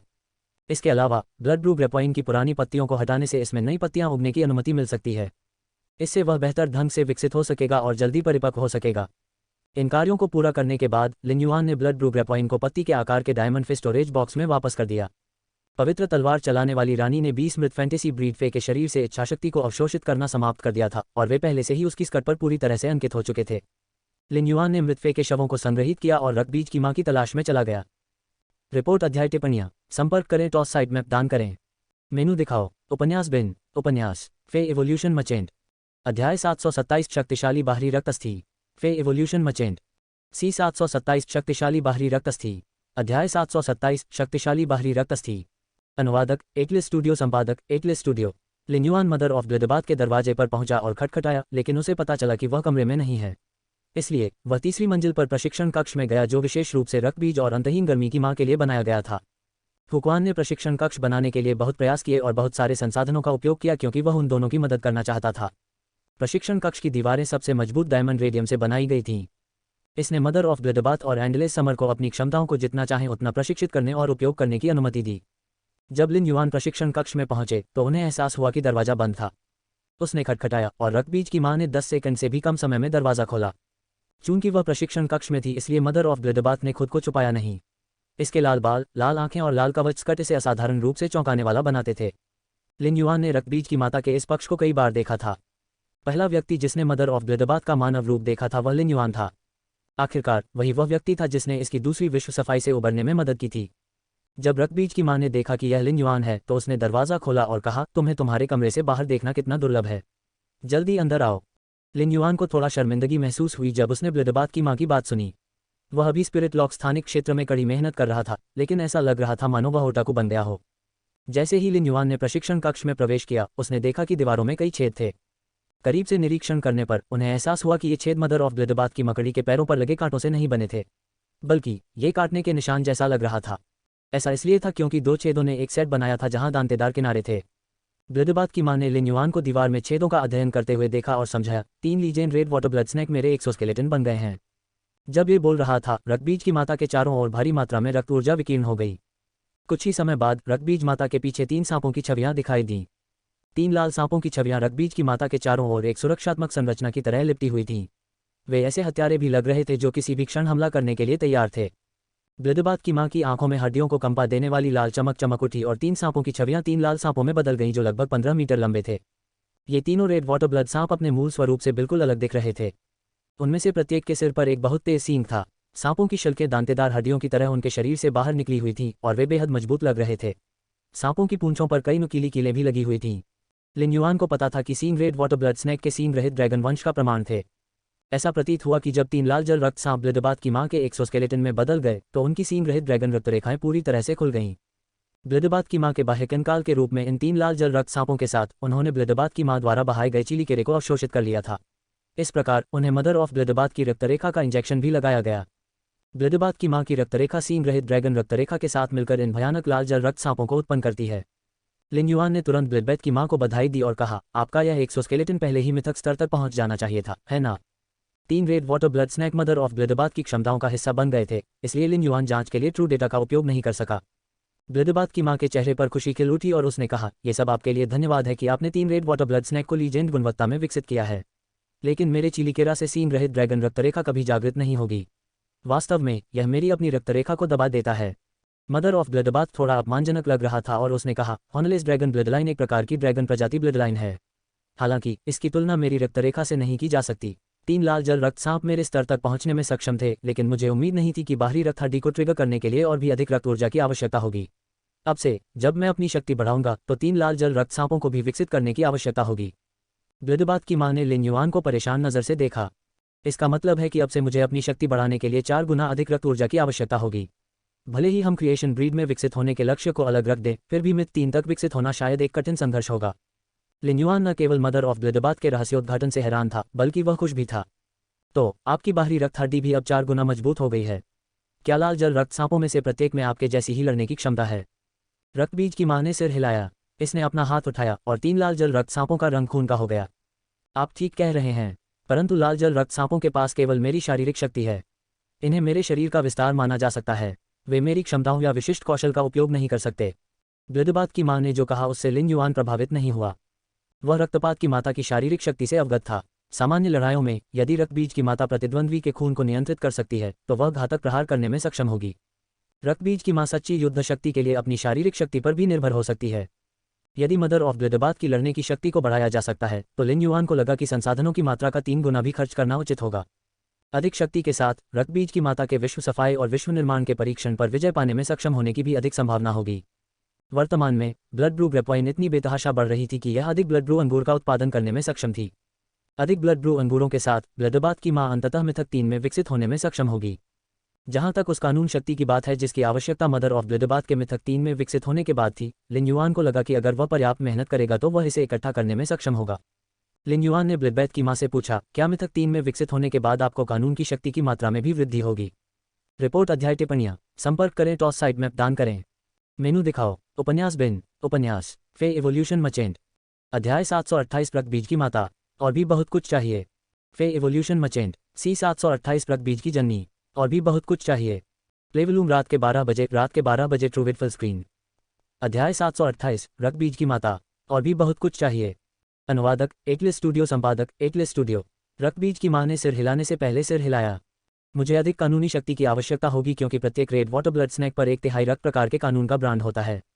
क्रिएशन ब्रीड को विकसित करने के लिए रेड वाटर ब्लड स्नैक में रक्त प्रकार के कानूनों को भी विकसित करने की आवश्यकता है। हालांकि मिथक 3 में विकसित होने के बाद मुझे रक्त ऊर्जा की तुलना में 3 गुना अधिक कानून शक्ति की आवश्यकता नहीं होगी। मुझे केवल 2 गुनी कानूनी शक्ति की आवश्यकता होगी। लिन युआन ने सिर हिलाया। चूंकि प्रत्येक लाल जल रक्त सांप के रक्त प्रकार के कानून का 1/3 हिस्सा उन पर अंकित था, इसलिए उन तीनों ने एक पूर्ण रक्त प्रकार का कानून बनाया। इस प्रकार यह पहले से 2 गुना हो गया। उन्होंने पहले से ही एक लॉ क्रिस्टल तैयार करने के लिए पवित्र तलवार चलाने वाली रानी का उपयोग करने की योजना बनाई थी ताकि रक्तबीज की माता को क्रिएशन ब्रीड में विकसित करने में सक्षम बनाया जा सके। अगर उसने 2 तैयार कर लिए तो कोई फर्क नहीं पड़ेगा। लिन युआन ने अपनी मुट्ठी भींच ली और दृढ़ संकल्प के साथ कहा, मिथक 3 में विकसित होने से पहले मैं क्रिएशन ब्रीड में विकसित होने के लिए आवश्यक कानूनी शक्तियां तैयार करने की पूरी कोशिश करूंगा। लिन युआन के शब्दों ने रक्तबीज की मां को आश्चर्य में डाल दिया। ब्लिडबाथ की मां को अच्छी तरह से पता था कि क्रिएशन ब्रीड को विकसित करने के लिए कितनी कानूनी शक्ति की आवश्यकता है। यहाँ तक कि चंद्रमा की महारानी भी इतनी आसानी से ऐसा वादा करने के लिए इच्छुक नहीं होगी। लेकिन रक्तबीज की मां लंबे समय से लिन युआन की पथ रक्षक थी, ये जानने के लिए कि उसने कभी झूठ नहीं बोला था। वह हमेशा अपने वादों पर खरे उतरे। जब उसने लिन युआन की दृढ़ दृष्टि को देखा तो ब्लिडबाथ की मां के दिल में गर्मजोशी भर गई। रक्तबीज की मां को एहसास हुआ कि लिन युआन के पथ रक्षक के रूप में इसने उसे कई खतरों से नहीं बचाया था। फिर भी ऐसा लगता था कि हमेशा उनका आशीर्वाद मिलता रहता है। हवेली में प्रवेश करने के क्षण से ही लिन युआन को अपनी शक्ति बढ़ाने के लिए आवश्यक आध्यात्मिक सामग्रियां प्रदान करने में कभी कोई परेशानी नहीं हुई। रक्तबीज की मां को यह पता नहीं था कि उन सभी आध्यात्मिक सामग्रियों की कीमत कितनी है। लिन युआन की बदौलत मदर ऑफ ब्लिडबाथ केवल 3 रेड वाटर ब्लड स्नैक के एक्सोस्केलेटन के साथ आज के स्तर को प्राप्त कर सका। अब वह इसके लिए स्वर्ग का मार्ग प्रशस्त करने के लिए भी तैयार था। ब्लिडबाथ की मां के बोलने से पहले लिन युआन ने उसके हाथ में 2 फे भंडारण बक्से रखे और कहा, एक भंडारण बक्से में 20 मृत फैंटेसी ब्रीड फे हैं, जबकि दूसरे में ब्लड ब्रू ग्रेपवाइन की कुछ पुरानी पत्तियां हैं। पहले ये लो, जब ब्लड ब्रू अंगूर पक जाएंगे तो मैं तुम्हें और अधिक दूंगा। लिन युआन ने प्रशिक्षण कक्ष छोड़ दिया और खुद को अपने काम में लगाने के लिए तैयार हो गया। उन्होंने महसूस किया कि स्काई सिटी की स्थापना के बाद, जिसका लगातार विस्तार हो रहा था, वह और अधिक व्यस्त होते जा रहे थे। हालांकि पूरे गुट को बनाए रखने के लिए पैसा कमाने में सक्षम होना उसे अच्छा लगा। जैसे ही उन्होंने स्काई सिटी की समृद्धि पर विचार किया, उन्हें उपलब्धि की एक अजीब भावना महसूस हुई। लिन युआन के चले जाने के बाद ब्लिडबाथ की मां ने फे भंडारण बक्सों में से एक उठाया। इसने 20 मृत फैंटेसी ब्रीड के जानवरों को प्रशिक्षण कक्ष में बुलाया और उन सभी को अलग करने की तैयारी की। लेकिन जैसे ही उसने दूसरे फे स्टोरेज बॉक्स की सामग्री पर नजर डाली, ब्लिडबाथ की मां अवाक रह गई। इसने लिन युआन की आकृति को तब तक देखा जब तक वह गायब नहीं हो गई। पहली बार रक्तपात की मां को महसूस हुआ कि उसकी पीठ का दृश्य विशाल और ताकत से भरा था। रक्तबीज की मां के लिए यह भावना अजीब थी। ये निर्विवाद रूप से लिन युआन के करीब था, लेकिन एक सुजवेंट मिथक 2 के रूप में जो उतना ही मजबूत हो गया था, इसे अभी भी लिन युआन से सुरक्षा की भावना क्यों महसूस हुई? इस सुरक्षित एहसास ने मकड़ी को खुश कर दिया। प्रत्येक ब्लड ब्रू अंगूर रक्त ऊर्जा से भरपूर था। ब्लड ब्रू ग्रेपवाइन की इन 200 पुरानी पत्तियों में रक्त ऊर्जा ब्लिडबाथ की मां की शारीरिक शक्ति को बढ़ाने के लिए पर्याप्त थी। ब्लिडबाथ की मां ने शपथ ली कि उसने कभी भी इतनी अधिक रक्त ऊर्जा वाले आध्यात्मिक घटक का उपयोग नहीं किया था। 4 ब्लड ब्रू अंगूर और 200 पुरानी पत्तियों में गहरे समुद्र के ब्लड मच्छर से प्रतिस्पर्धा करने के लिए पर्याप्त रक्त ऊर्जा थी। यदि ऐसा ही चलता रहा तो ब्लिडनाथ की मां को मिथ 3 को विकसित करने में सक्षम होने के लिए लिन युआन ने आज जो कुछ दिया था, उसके केवल 12 या 13 और सेटों की आवश्यकता होगी। ब्लिडबैथ की मां को अचानक महसूस हुआ कि मिथक 3 तक विकसित होना उतना संघर्ष नहीं है जितना पहले लगता था। लेकिन रक्तबीज की मां के लिए जितनी जल्दी हो सके अपनी शक्ति बढ़ाना सबसे अच्छा था, क्योंकि पथरक्षक के रूप में अपना कर्तव्य निभाने का यही एकमात्र तरीका था। पथरक्षक के रूप में अपने कर्तव्य के बारे में सोचते ही रक्तबीज की मां को अचानक लिन युआन से महसूस हुई सुरक्षा याद आ गई। लिन युआन प्रशिक्षण कक्ष से बाहर निकलने के बाद अपने कमरे में लौटने ही वाला था, उसने डुआनहे को प्रवेश द्वार पर खड़ा देखा। लिन युआन डुआन के चलने के तरीके से स्पष्ट रूप से बता सकता था कि वह उसका इंतजार कर रहा था। वह डुआनहे के पास गया और पूछा, सीनियर डुआनहे, सीनियर पर्पल दानव कहाँ है? लिन युआन की याद में डुआनहे और पर्पल डेमन हमेशा अविभाज्य थे। डुआन उसने अजीब तरह से अपना सिर खुजाया। इसके मुख्य प्रमुख के रूप में अंधेरे प्रकार के ऊर्जा प्रमुख के साथ पर्पल डेमन का सुंदर व्यक्तित्व डुआनहे के लिए लंबे समय तक उसके साथ रहना बहुत तनावपूर्ण था। कल पर्पल दानव को स्वप्न आया कि वह अन्य मादा सांपों को देख रहा है। बैंगनी दानव जाग गया था और उसने डुआनहे पर तब तक हिंसक हमला किया जब तक वह जाग नहीं गया। उस पर अभी भी एक मूक युद्ध छिड़ा हुआ था। ये कैसी यातना थी? हालांकि वह अभी भी उस पत्नी से प्यार करता था जिसके साथ आधिकारिक तौर पर रहने के लिए वह 10 साल से अधिक समय से इंतजार कर रहा था।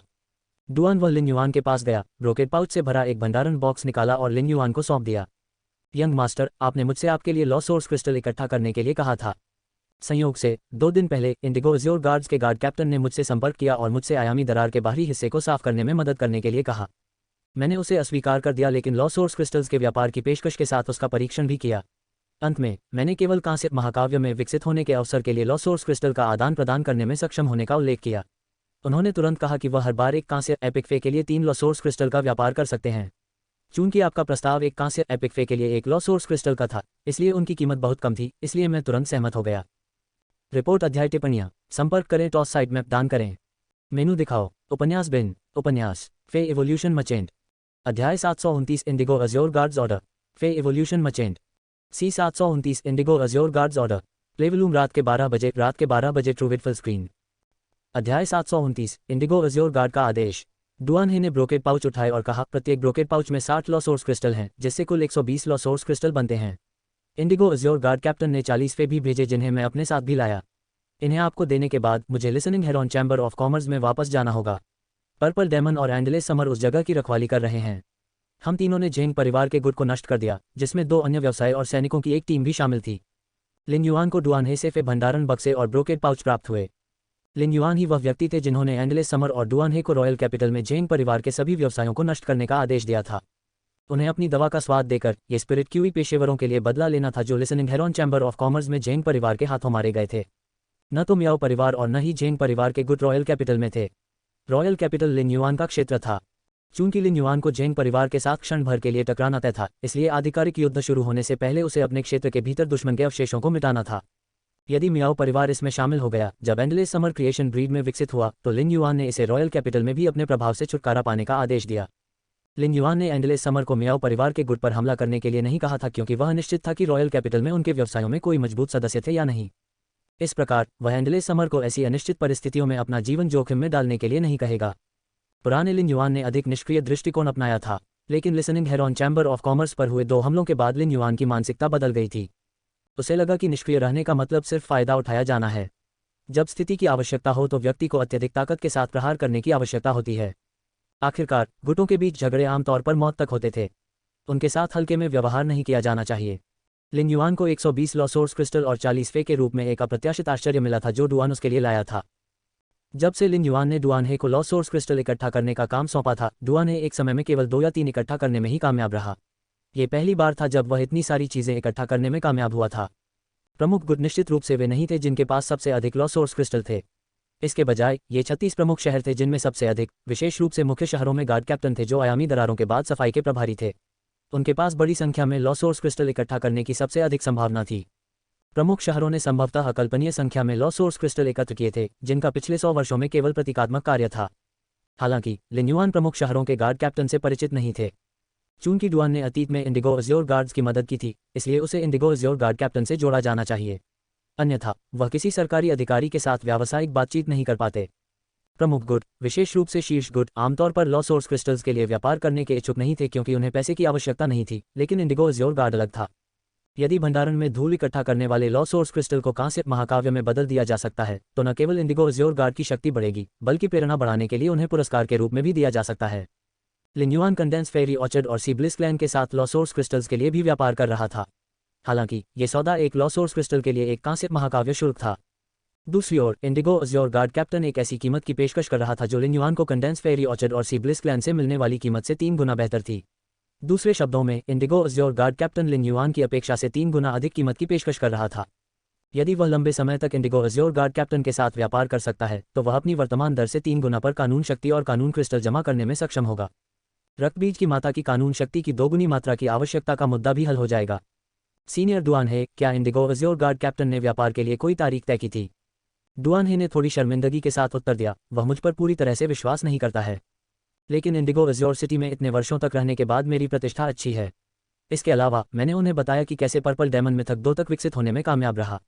तभी वह लॉ सोर्स क्रिस्टल्स को पहले सौंपने पर सहमत हुए। हालांकि उन्होंने कहा कि उन्हें उम्मीद है कि अगले 2 महीनों में आयामी दरार बंद होने से पहले वे कांस्य महाकाव्य पुरस्कार प्राप्त करने में सक्षम होंगे, ताकि उनका उपयोग आयामी दरार के बाद सफाई में इंडिगो अज्योर गार्ड के कुछ कार्यभार को बफर करने के लिए किया जा सके। दरार। इस पर डुआन वह थोड़ा नाराज हुआ। ये स्पष्ट रूप से बदमाशी है। आयामी दरार की सक्रिय अवधि तक 4 महीने से भी कम समय बचा था। 1 महीने से भी कम समय में 4 कांस्य महाकाव्य फे के ऑर्डर को पूरा करने में सक्षम होने के लिए बहुत जल्दी थी। डुआन हे ने जो कहा उससे लिन युआन थोड़ा अचंभित हो गया। वह मुस्कुराया और उत्तर दिया, वरिष्ठ डुआन हे, मुझे 2 दिनों में मेरे लिए एक काम पूरा करने के लिए आपको परेशान करना होगा। कृपया इंडिगो अज्योर गार्ड कैप्टन को एपिक गुणवत्ता वाले फीस का ये बैच देने में मेरी मदद करें और उन्हें बताएं कि मैं उनके साथ दोबारा काम करने के लिए बहुत उत्सुक हूं। डुआन को आश्चर्य हुआ कि क्या उसने गलत सुना है। उन्होंने महसूस किया कि लिन युआन ने कांस्य महाकाव्य फे को विकसित करने के बारे में उतनी ही आसानी से बात की जितनी आसानी से बैंगनी दानव ने उन पर प्रहार किया। ऐसे अनगिनत राजा श्रेणी के विशेषज्ञ थे जो एक कांस्य महाकाव्य का भी पोषण नहीं कर सके। लिन युआन के मन में एक विचार आया। उसका हाथ कांपा और उसके हाथ में एक विशाल सिरेमिक बैरल दिखाई दिया। लिन युआन ने सिरेमिक बैरल डुआन हे को दिया और कहा, सीनियर डुआन हे, यहाँ स्पिरिट साइफन गोल्डफिश है जिसका मैंने आपसे वादा किया था। डुआन हे की आंखें लगभग अपनी जेब से बाहर निकल आई थीं। कुछ ही दिनों में लिन युआन स्पिरिट साइफन गोल्डफिश को विकसित करने में सक्षम हो गया था, जिसे नियमित फे की तुलना में विकसित करना बेहद कठिन था। डुआन वह मदद नहीं कर सका, लेकिन ऐसा महसूस हुआ मानो कोई विशाल पेड़ उसे आश्रय दे रहा हो। यह एहसास सबसे अच्छा था। उसका दिल ताज़ा और उड़ रहा था।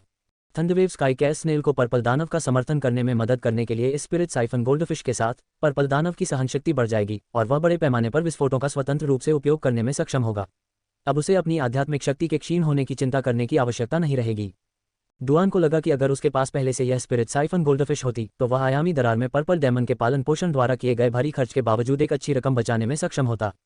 डुआन के चले जाने के बाद लिन युआन अपने कमरे में गया और स्पिरिट लॉक स्थानिक क्षेत्र में प्रवेश किया। उन्होंने फे भंडारण बॉक्स से 40 फे निकाले जिन्हें विकसित करने की आवश्यकता थी। लिन युआन को एहसास हुआ कि सभी 40 फे बिल्कुल एक जैसे थे। वे सभी उपचार प्रकार के हॉट स्प्रिंग स्लग थे। हॉट स्प्रिंग स्लग एक उपचार प्रकार का जीव था जो केवल बाहरी घावों का इलाज कर सकता था। हालांकि इसकी उपचार शक्तियों का केवल एक ही उपयोग था, मांस के घावों को ठीक करने की इसकी क्षमता आश्चर्यजनक थी। रिपोर्ट अध्याय टिप्पणियां संपर्क करें टॉस साइट मैप दान करें। मेनू दिखाओ। उपन्यास बिन उपन्यास फे इवोल्यूशन मचेंट। अध्याय 730 हॉट स्प्रिंग स्लग फे इवोल्यूशन मचेंट। सी 730 हॉट स्प्रिंग स्लग।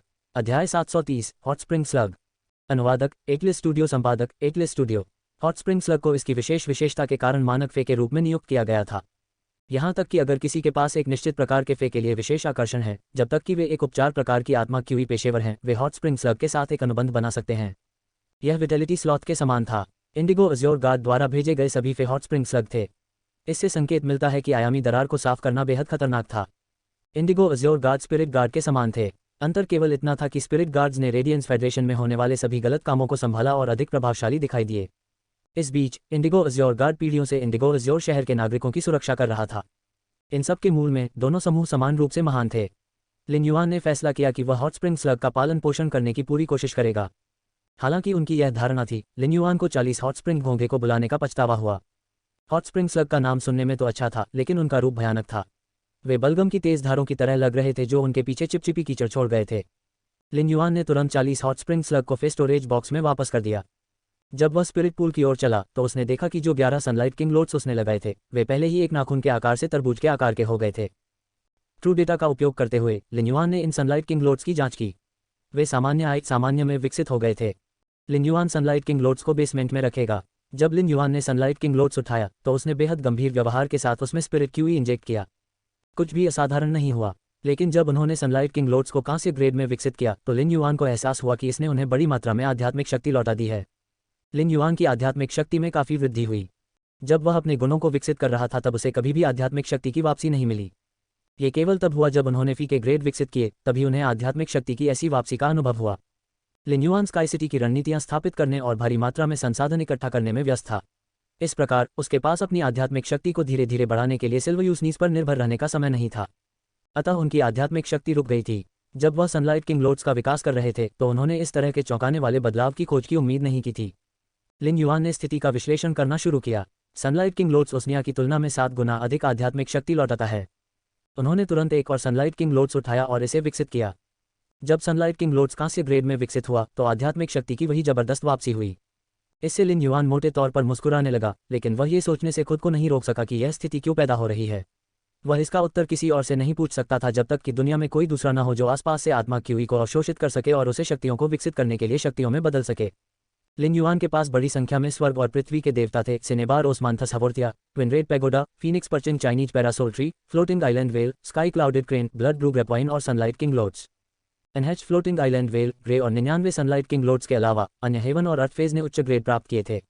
लिन युआन को अब अपना ग्रेड विकसित करने का मौका नहीं मिला था। उसने अनुमान लगाया कि उसके द्वारा विकसित स्वर्ग और पृथ्वी की शक्ति अन्य शक्तियों की तुलना में उसे अधिक आध्यात्मिक शक्ति प्रदान करेगी, या शायद ये केवल सनलाइट किंग लोड्स ही था जो ऐसा प्रभाव पैदा कर सकता था। लिन युआन ने महसूस किया कि उनकी परिकल्पना का परीक्षण करना आसान था। ग्रे के खोल के अनुसार पंख थोड़े हिल रहे थे। ऐसा लग रहा था कि ग्रे अपने अंडे से बाहर निकलने वाला है। उस समय लिन युआन को केवल अपने विचार का परीक्षण करने के लिए इसे विकसित करने की आवश्यकता थी। उसके पास अभी भी 97 सनलाइट किंग लोड्स थे जिन्हें वह विकसित कर सकता था। जब लिन युआन ने अपने शरीर में स्पिरिट क्यूई को महसूस किया तो उन्हें लगा कि बी रैंक स्पिरिट क्यूई पेशेवर को बढ़ावा देने के लिए उन्हें केवल अन्य 80 सनलाइट किंग लोड्स को विकसित करने की आवश्यकता है। लिन युआन बहुत लंबे समय से यही चाहता था। जब वह बी रैंक स्पिरिट क्यूई पेशेवर बन गया तो वह गोल्ड फेज को नियंत्रित करने में सक्षम हो जाएगा। यदि वह रोलिंग ग्रेड का उपयोग कर सकता है तो उसके पास डायमंड फैंटेसी ब्रीड का अधिकार हो सकता है। इस प्रकार उसकी अपनी शक्ति और भी अधिक बढ़ जाएगी। इसके अतिरिक्त जब उसने अपनी रैंक को बढ़ावा दिया तो वह बढ़ी हुई दर से फेमस स्पिरिट क्यूई को इंजेक्ट कर सकता था। उसे अब कांस्य महाकाव्य में विकसित होने के लिए 10 मिनट की आवश्यकता नहीं होगी। इससे उसकी उत्पादकता में काफ़ी वृद्धि होगी और उसे बहुत तेज गति से संसाधन जुटाने में मदद मिलेगी। सच कहूं तो एक ही समय में कंडेंस फेरी ऑर्चर्ड, सीब्लिस क्लान और इंडिगो अज्योर गार्ड के साथ व्यापार करने से लिन युआन परेशान हो रहा था। इंडिगो अज्योर गार्ड द्वारा अपने व्यापार के पैमाने को बढ़ाने की भी संभावना थी। उस समय लिन युआन के लिए केवल इंडिगो अज्योर गार्ड के ऑर्डर को पूरा करना एक संघर्ष होगा। हालांकि लिन युआन कंडेंस फेरी ऑर्चर्ड और सीब्लिस क्लैन के साथ अपना सहयोग नहीं तोड़ना चाहते थे। हालांकि इंडिगो अज्योर गार्ड एक बेहतर सौदे की पेशकश कर रहा था, लिन युआन ये गारंटी नहीं दे सकता था कि वे लंबे समय तक उसके साथ काम करना जारी रखेंगे। उसके लिए सबसे अच्छा यही था कि वह अपने बीज बोए और खेत में खेले। लिन युआन सीब्लिस कबीले को खत्म करने की योजना भी बना सकता है। बहुत विचार करने के बाद उन्होंने अभी अन्य मामलों को छोड़ देने और खुद को बी रैंक स्पिरिट क्यूई पेशेवर में पदोन्नत करने पर ध्यान केंद्रित करने का फैसला किया। वह सोचता था कि सी रैंक से बी रैंक स्पिरिट क्यूई पेशेवर तक पदोन्नति का उसका रास्ता बहुत लंबा था और वह अनुमान नहीं लगा सकता था कि पदोन्नति कब होगी। लेकिन अब उसने एक शॉर्टकट खोज लिया था जो उसके लिए खुला था। चाहे कुछ भी हो, लिन युआन शॉर्टकट अपनाने के अवसर का लाभ उठाने वाला था। इसलिए उन्होंने अन्य सनलाइट किंग लोड्स को कांस्य ग्रेड में विकसित करना जारी रखा। जब उसका काम पूरा हो गया तो उसने सभी विकसित सनलाइट किंग लोड्स को एम्बर बटन के आकार के स्टोरेज बॉक्स में वापस कर दिया। रिपोर्ट अध्याय टिप्पणियां संपर्क करें टॉस साइट मैप दान करें। मेनू दिखाओ। उपन्यास बिन उपन्यास फे इवोल्यूशन मचेंट। अध्याय 731 B rank spirit qi professional को बढ़ावा देना। फे evolution merchant C 731 B rank spirit qi professional को बढ़ावा देना। प्लेवलूम रात के 12 बजे ट्रूविट फुल स्क्रीन। अध्याय 731 B rank spirit qi professional को बढ़ावा देना। अनुवादक एकलिस स्टूडियो। संपादक एकलिस स्टूडियो। लिन युन ने सनलाइट किंग लोड्स का एक नया बैच बुलाया, लेकिन यह नया बैच केवल एक नाखून के आकार का था। इससे पहले कि वे डरपोक बने, उन्हें अभी भी शुद्ध आत्मा क्यूई द्वारा पोषित किए जाने की आवश्यकता है। लिन युआन ने अपने शरीर में आध्यात्मिक शक्ति का संचार किया और एक एक करके उनका पोषण करना शुरू कर दिया। उन्होंने सबसे पहले सनलाइट किंग लोड्स को तरबूज के आकार के रूप में विकसित किया और फिर उन्हें कांस्य ग्रेड में विकसित किया। इस प्रक्रिया में लिन युआन को काफ़ी समय लगा। लिन युआन ने कांस्य सनलाइट किंग लोड्स की गुणवत्ता विकसित नहीं की। युवा सनलाइट किंग लोड्स को कांस्य ग्रेड तक विकसित होने में केवल 25 मिनट लगे, जो अभी तक एक चुनौती भी नहीं थी। वह सनलाइट किंग लोड्स को सिल्वर ग्रेड में विकसित करने का विकल्प चुन सकते थे क्योंकि इससे उन्हें अपनी रैंक को तेजी से बढ़ावा देने में मदद मिलती, लेकिन लिन युआन ने इस आग्रह पर अंकुश लगा दिया। जब से लिन युआन ने खगोलीय संसद की संसदीय बैठक में भाग लिया और बेइजू के जीवन की समझ हासिल की, लिन युआन का क्षितिज व्यापक हो गया। लिन युआन को लगा कि सनलाइट किंग लोड्स को अब केवल तहखाने में छोटे सूरज के रूप में इस्तेमाल नहीं किया जा सकता है। रेडियंस फेडरेशन के अलावा, जहां प्रकाश प्रचुर मात्रा में था, इस दुनिया में अन्य महाद्वीप इससे वंचित थे। ऐसी दुनिया में सनलाइट किंग लोड्स सबसे कीमती वस्तु होगी। इसलिए लिन युआन ने 99 सनलाइट किंग लोड्स को लीजेंड गुणवत्ता में विकसित करते हुए कांस्य ग्रेड पर छोड़ने का फैसला किया। वह अब से धीरे धीरे उनका विकास करेगा। जैसे जैसे ये 99 सनलाइट किंग लोड्स विकसित हुए और लिन युआन के अधिक हेवन और अर्थ फेज इकट्ठा करने के निर्णय के साथ उन्हें लगा कि वह जल्द ही B rank spirit qi professional तक पहुंचने में सक्षम होंगे। जब वे लिन युआन को सावधानीपूर्वक जानवरों को विकसित करते हुए देखते थे तो जीनियस और चिमी उसके पोषक तत्वों और जलयोजन को फिर से भरने के लिए समय समय पर उसे सोल्जर राशन मूली की पत्तियों के टुकड़े खिलाते थे। लिन युआन पहले से ही लगातार 33 घंटों तक अपने काम में लगा रहा था। जैसे ही उन्होंने 83वें सनलाइट किंग लोड्स को कांस्य ग्रेड में विकसित किया, लिन युआन को अचानक महसूस हुआ कि उनके शरीर में आध्यात्मिक शक्ति का चिपचिपा कोहरा तेजी से कांपने लगा है। स्पिरिट क्यूई का चिपचिपा कोहरा आपस में चिपक गया और इससे भी अधिक स्पिरिट क्यूई लिन युआन के शरीर के चारों ओर घूम गई। आध्यात्मिक शक्ति की हल्की हल्की वर्षा धीरे धीरे होने लगी। लिन युआन के शरीर में स्पिरिट क्यूई की बारिश रुकने के बाद चिपचिपा कोहरा स्पष्ट क्रिस्टल बन गया। इसका मतलब यह था कि लिन युआन एक सच्चा बी रैंक स्पिरिट क्यूई पेशेवर बन गया था। बी रैंक स्पिरिट क्यूई पेशेवर लिन युआन ने तेजी से सांस छोड़ी। जब उन्होंने अपने शरीर के अंदर आध्यात्मिक शक्ति का संचार किया तो उन्हें महसूस हुआ कि उनकी आध्यात्मिक शक्ति कम से कम 10 गुना बढ़ गई है। अंततः उसे पता चल गया कि जिस बी रैंक स्पिरिट क्यूई पेशेवरों के खिलाफ उसने स्टार टॉवर में लड़ाई लड़ी थी, वे जब फे को निर्देशित कर रहे थे तो बिना किसी रोक टोक के आध्यात्मिक शक्ति का उपयोग क्यों कर सकते थे। इतनी अधिक आध्यात्मिक शक्ति के साथ युद्ध के दौरान उसे अपनी आध्यात्मिक शक्ति की सावधानीपूर्वक गणना करने और उसे विभाजित करने की आवश्यकता नहीं होगी। इसलिए लंबी खींचने वाली लड़ाइयों से लिन युआन को फायदा मिलेगा। लिन युआन आध्यात्मिक शक्ति के हर ऑंस का उपयोग करने में सावधानी बरतने का आदी हो गया था। इस आदत से उसी स्तर के अन्य स्पिरिट क्यूई पेशेवर ईर्ष्या करते थे जो इस आदत को विकसित करने में असमर्थ थे। उन्होंने आध्यात्मिक शक्ति का प्रसार किया और महसूस किया कि स्पिरिट लॉक स्थानिक क्षेत्र में आत्मा क्यूई स्पष्ट रूप से उनकी ओर आकर्षित हो रही थी। लिन युआन अवाक रह गया। जिस गति से वह आध्यात्मिक शक्ति को अवशोषित कर सकता था वह स्पिरिट लॉक स्थानिक क्षेत्र में स्पिरिट क्यूई के प्रवाह को पहले से ही प्रभावित कर सकता था। लिन युआन ने फिर स्टोरेज बॉक्स से एक हॉट स्प्रिंग स्लग निकाला और उसमें स्पिरिट क्यूई का इंजेक्शन लगाया। उन्होंने महसूस किया कि हॉट स्प्रिंग स्लग का ग्रेड बढ़ गया है। इंडिगो अज्योर गार्ड के 40 हॉट स्प्रिंग स्लग सामान्य थे। इस प्रकार जब वह हॉट स्प्रिंग स्लग का पालन पोषण कर रहे थे तो उन्होंने इसके विशिष्ट कौशल को चुनने की पहल की। लिन युआन ने हॉट स्प्रिंग स्लग को एलीट एपिक में विकसित किया। 3 कांस्य श्रेणी के विशिष्ट कौशलों में से उन्होंने उस कौशल को चुना जो युद्ध में मांस के घावों को ठीक करने के लिए सबसे उपयुक्त था। इसके बाद उन्होंने इसे ब्रॉन्ज एक्स एपिक में विकसित किया। नवंबर एप्सिलॉन.lb इन लिन युआन ने सी ब्लिस कबीले और सन परिवार के साथियों को महाकाव्य गुणवत्ता में विकसित करने के बाद उनके ग्रेड विकसित नहीं किए। हालांकि उन्होंने सभी हॉट स्प्रिंग स्लग को कांस्य एक्स एपिक में विकसित किया। यह इंडिगो अज्योर गार्ड के लिए लिन युआन की ओर से सद्भावना का संकेत था।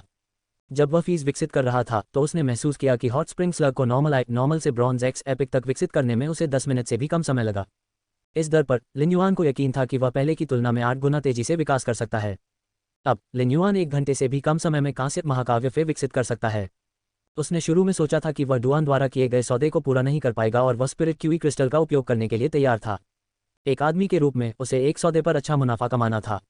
लेकिन अब ऐसा लग रहा था कि उसे अब स्पिरिट क्यूई क्रिस्टल का उपयोग करने की आवश्यकता नहीं है। लिन युआन को 40 हॉट स्प्रिंग स्लग को विकसित करने में केवल 6 घंटे लगे।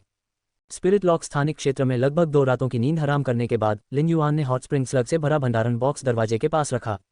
उसने डुआन हे के लिए फिर स्टोरेज बॉक्स पर एक नोट चिपकाया और गहरी नींद में सो गया। जब वह सो रहा था लिन युआन थोड़ा मुस्कुराया। चूंकि उन्हें B rank spirit qi professional में पदोन्नत किया गया था, इसलिए वे अपने जीवन के अन्य पहलुओं पर ध्यान केंद्रित करने में सक्षम रहते हुए भी अन्य गुटों के सभी ऑर्डर जल्दी से पूरा कर सकते थे। वह हाल ही में काम से इतना व्यस्त हो गया था कि उसे एक रोबोट जैसा महसूस हो रहा था। लिन युआन ने खुद को अच्छी तरह से साफ किया और जागने पर चिमी को अपनी चोंच से अपने बाल काटने की अनुमति दी। लिन युआन को लगा कि उसके बाल बहुत लंबे हो गए हैं। ये पहले ही उसके कानों से आगे बढ़ चुका था। हाल के वर्षों में चिमी हमेशा अपने बालों की देखभाल करने वाला व्यक्ति रहा है। इसके अलावा चिमी बाल काटने के लिए अपनी चोंच का उपयोग करने में बहुत कुशल और प्रतिभाशाली थी। एक बार जब चिमी ने लिन युआन के बाल काटने का काम पूरा कर लिया तो लिन युआन ने दर्पण में अपने सफ़ेद दांतों का सेट दिखाया। वह मदद नहीं कर सका लेकिन खुद को स्वीकार किया कि वह कितना सुंदर लग रहा था। रिपोर्ट अध्याय टिप्पणियाँ संपर्क करें टॉस साइट मैप दान करें मेनू दिखाओ उपन्यास बिन उपन्यास फे एवोल्यूशन मचेंट अध्याय 732 प्रतिभाशाली क्या तुम्हें लगता है कि मैं सुंदर हूँ। फे एवोल्यूशन मचेंट सी 732 जीनियस क्या आपको लगता है कि मैं सुंदर हूँ। अध्याय 732 प्रतिभाशाली क्या तुम्हें लगता है कि मैं सुंदर हूँ। जैसे ही लिन युआन सीढ़ियों से नीचे चला गया उसने देखा कि पानी के गेंडे के चमड़े के सोफे के बगल में जेड बनावट वाली नाशपाती की लकड़ी की मेज कागजों से भरी हुई थी। कागजों को इतना ऊंचा रखा गया था कि उनका शीर्ष लगभग छत को छू रहा था। लिन युआन के करीब जाने के बाद ही उसने वेन यू को इसके पीछे देखा। उसकी आंखों के चारों ओर काले घेरे थे। जब वेन यू ने शोर सुना तो उसने अपना सिर उठाया और लिन युआन और उसके नए बाल कटवाने को देखकर दंग रह गई। वह कोई उथली इंसान नहीं थी और उसके लिए शक्ल सूरत कोई मायने नहीं रखती थी। लेकिन जब उसने लिन युआन को उसके नए हेयरकट के साथ देखा तो उससे अपनी आंखें हटाना लगभग असंभव हो गया। N0 वेलबन इससे पहले कि वह अपने बाल कटवाता उसके बाल उसके कानों तक बढ़ गए थे और इसने युवा लिन युआन को लालित्य का आभास दिया। इस संक्षिप्त शैली के साथ लालित्य की हवा को ऊर्जावान चमक से बदल दिया गया था। लिन युआन के चारों ओर एक ताजगी भरी आभा थी जो उस पर नजर डालने वाले किसी भी व्यक्ति को गर्मजोशी का एहसास कराती थी। उनकी विशेषताओं के साथ संयोजन में केश ने एक ऐसी छवि चित्रित की जिससे दूर देखना मुश्किल था। यदि किसी व्यक्ति की विशेषताएं लड़ सकती हैं तो लड़ने में उसकी प्रतिभा के बावजूद लिन युआन की ब्लैक के रूप में पहचान खो जाएगी।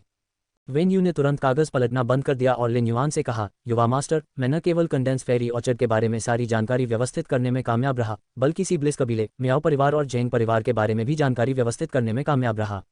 ये सब यहाँ है। जैसे ही वह बोल रही थी उसने अजीब तरह से कागज के उभरते हुए पहाड़ की ओर देखा। जब उसने हियर हेवन सीक्रेट्स का उपयोग किया तो इसके परिणामस्वरूप कागज का ढेर लग गया।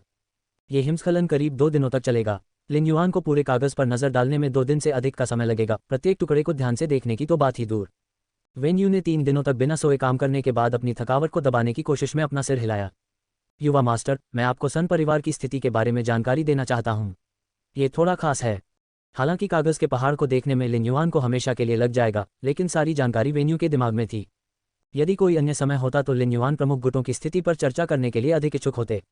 हर बार जब उन्होंने प्रमुख गुटों की स्थितियों पर चर्चा की तो परिचालन प्रक्रियाओं के बारे में वेन्यू द्वारा उठाए गए बिंदु हमेशा लिन युआन को बहुत कुछ सिखाते थे। लेकिन जब उसने वेन्यू की आंखों के नीचे अंधेरा देखा तो लिन युआन को पता चला कि उसे उसी क्षण से बिना रुके काम करना होगा जब उसने उसे सन परिवार के बारे में जानकारी हासिल करने के लिए कहा था। लिन युआन उसे सन परिवार के बारे में सारी जानकारी समझाने के लिए कहकर उसे और भी आगे बढ़ाने को सहन नहीं कर सका। वेन्यू, चलो संचार का एक और तरीका आजमाएं। लिन युआन ने जीनियस से कहा। जीनियस, कनेक्टेड टेल्स का उपयोग करें। जीनियस को लिन युआन का आदेश मिलने के बाद उसका सफ़ेद फर क्रिस्टलीकृत हो गया। जीनियस आमतौर पर एक प्यारी सफ़ेद बिल्ली होती थी, लेकिन अब उसके शरीर पर फर का हर कतरा ऐसा लग रहा था मानो उसे क्रिस्टल से उकेरा गया हो। क्रिस्टल चांदी की महक के साथ चमकते हुए प्रतीत हो रहे थे। कुछ ही समय बाद जीनियस की पुतलियां ऊर्ध्वाधर पट्टियां बन गईं और उसकी 5 विशाल पूंछों में से एक गिर गई। जो पूंछ गिर गई वह लंबी हो गई और एक क्रिस्टल कड़ी बन गई। लिन का एक सिरा लिन युआन से जुड़ा था जबकि दूसरा वेन्यू से जुड़ा था।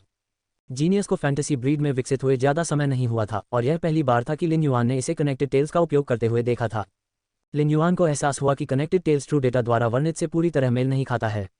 हालांकि प्रभाव ट्रू डेटा द्वारा वर्णित के समान थे, कुछ विवरण ट्रू डेटा द्वारा नहीं बताए गए थे। उदाहरण के लिए, कनेक्टेड टेल्स ने 2 लोगों को जानकारी साझा करने की अनुमति दी, लेकिन दोनों पक्षों की भूमिकाएं समान नहीं थीं। एक सिरे को फ्रंट लिंक कहा जाता था और दूसरे को एंड लिंक कहा जाता था। सामने वाले लिंक से जुड़ा व्यक्ति अंतिम लिंक से जुड़े व्यक्ति के साथ जानकारी साझा करना या साझा न करना भी चुन सकता है। ऐसा लग रहा था मानो सामने वाले लिंक से जुड़े व्यक्ति के सामने एक प्लेट रखी हो जिसमें वह अपने विचार रखने के लिए चुन सके। हालांकि अंतिम लिंक से जुड़े व्यक्ति के पास भी विकल्प था, लेकिन उनके पास सामने वाले लिंक से जुड़े व्यक्ति की तुलना में कम विकल्प होंगे। अंतिम लिंक पर मौजूद व्यक्ति अपने विचार साझा करना चुन सकता है, लेकिन वह ये नहीं चुन सकता कि कौन से विचार साझा करें। लिन युआन, जो सामने वाले लिंक से जुड़ा था, को पहले ही वेन्यू से बड़ी मात्रा में जानकारी प्राप्त हो चुकी थी। कनेक्टेड टेल्स के माध्यम से वेन्यू और लिन युआन के दिमाग व्यावहारिक रूप से संयुक्त थे। रिपोर्टों में कुछ जटिल विवरण थे जिन्हें लिन युआन अब समझ गया था। वेन्यू के 3 दिनों के काम से सारी जानकारी हासिल करने के बाद लिन युआन ने कनेक्टेड टेल्स को अलग कर दिया। अब मैं सन परिवार, सीब्लिस कबीले, झेंग परिवार और मियाओ परिवार के बारे में सभी नवीनतम जानकारी जानता हूँ। आपको पिछले कुछ दिनों से कोई आराम नहीं मिला है। जाओ और कुछ सो जाओ। आपने बहुत मेहनत की है। आपको भविष्य में खुद को इस तरह आगे बढ़ाने की जरूरत नहीं है। कनेक्टेड टेल्स के फ्रंट लिंक के रूप में लिन युआन ने वेन्यू के साथ कोई जानकारी साझा नहीं की थी।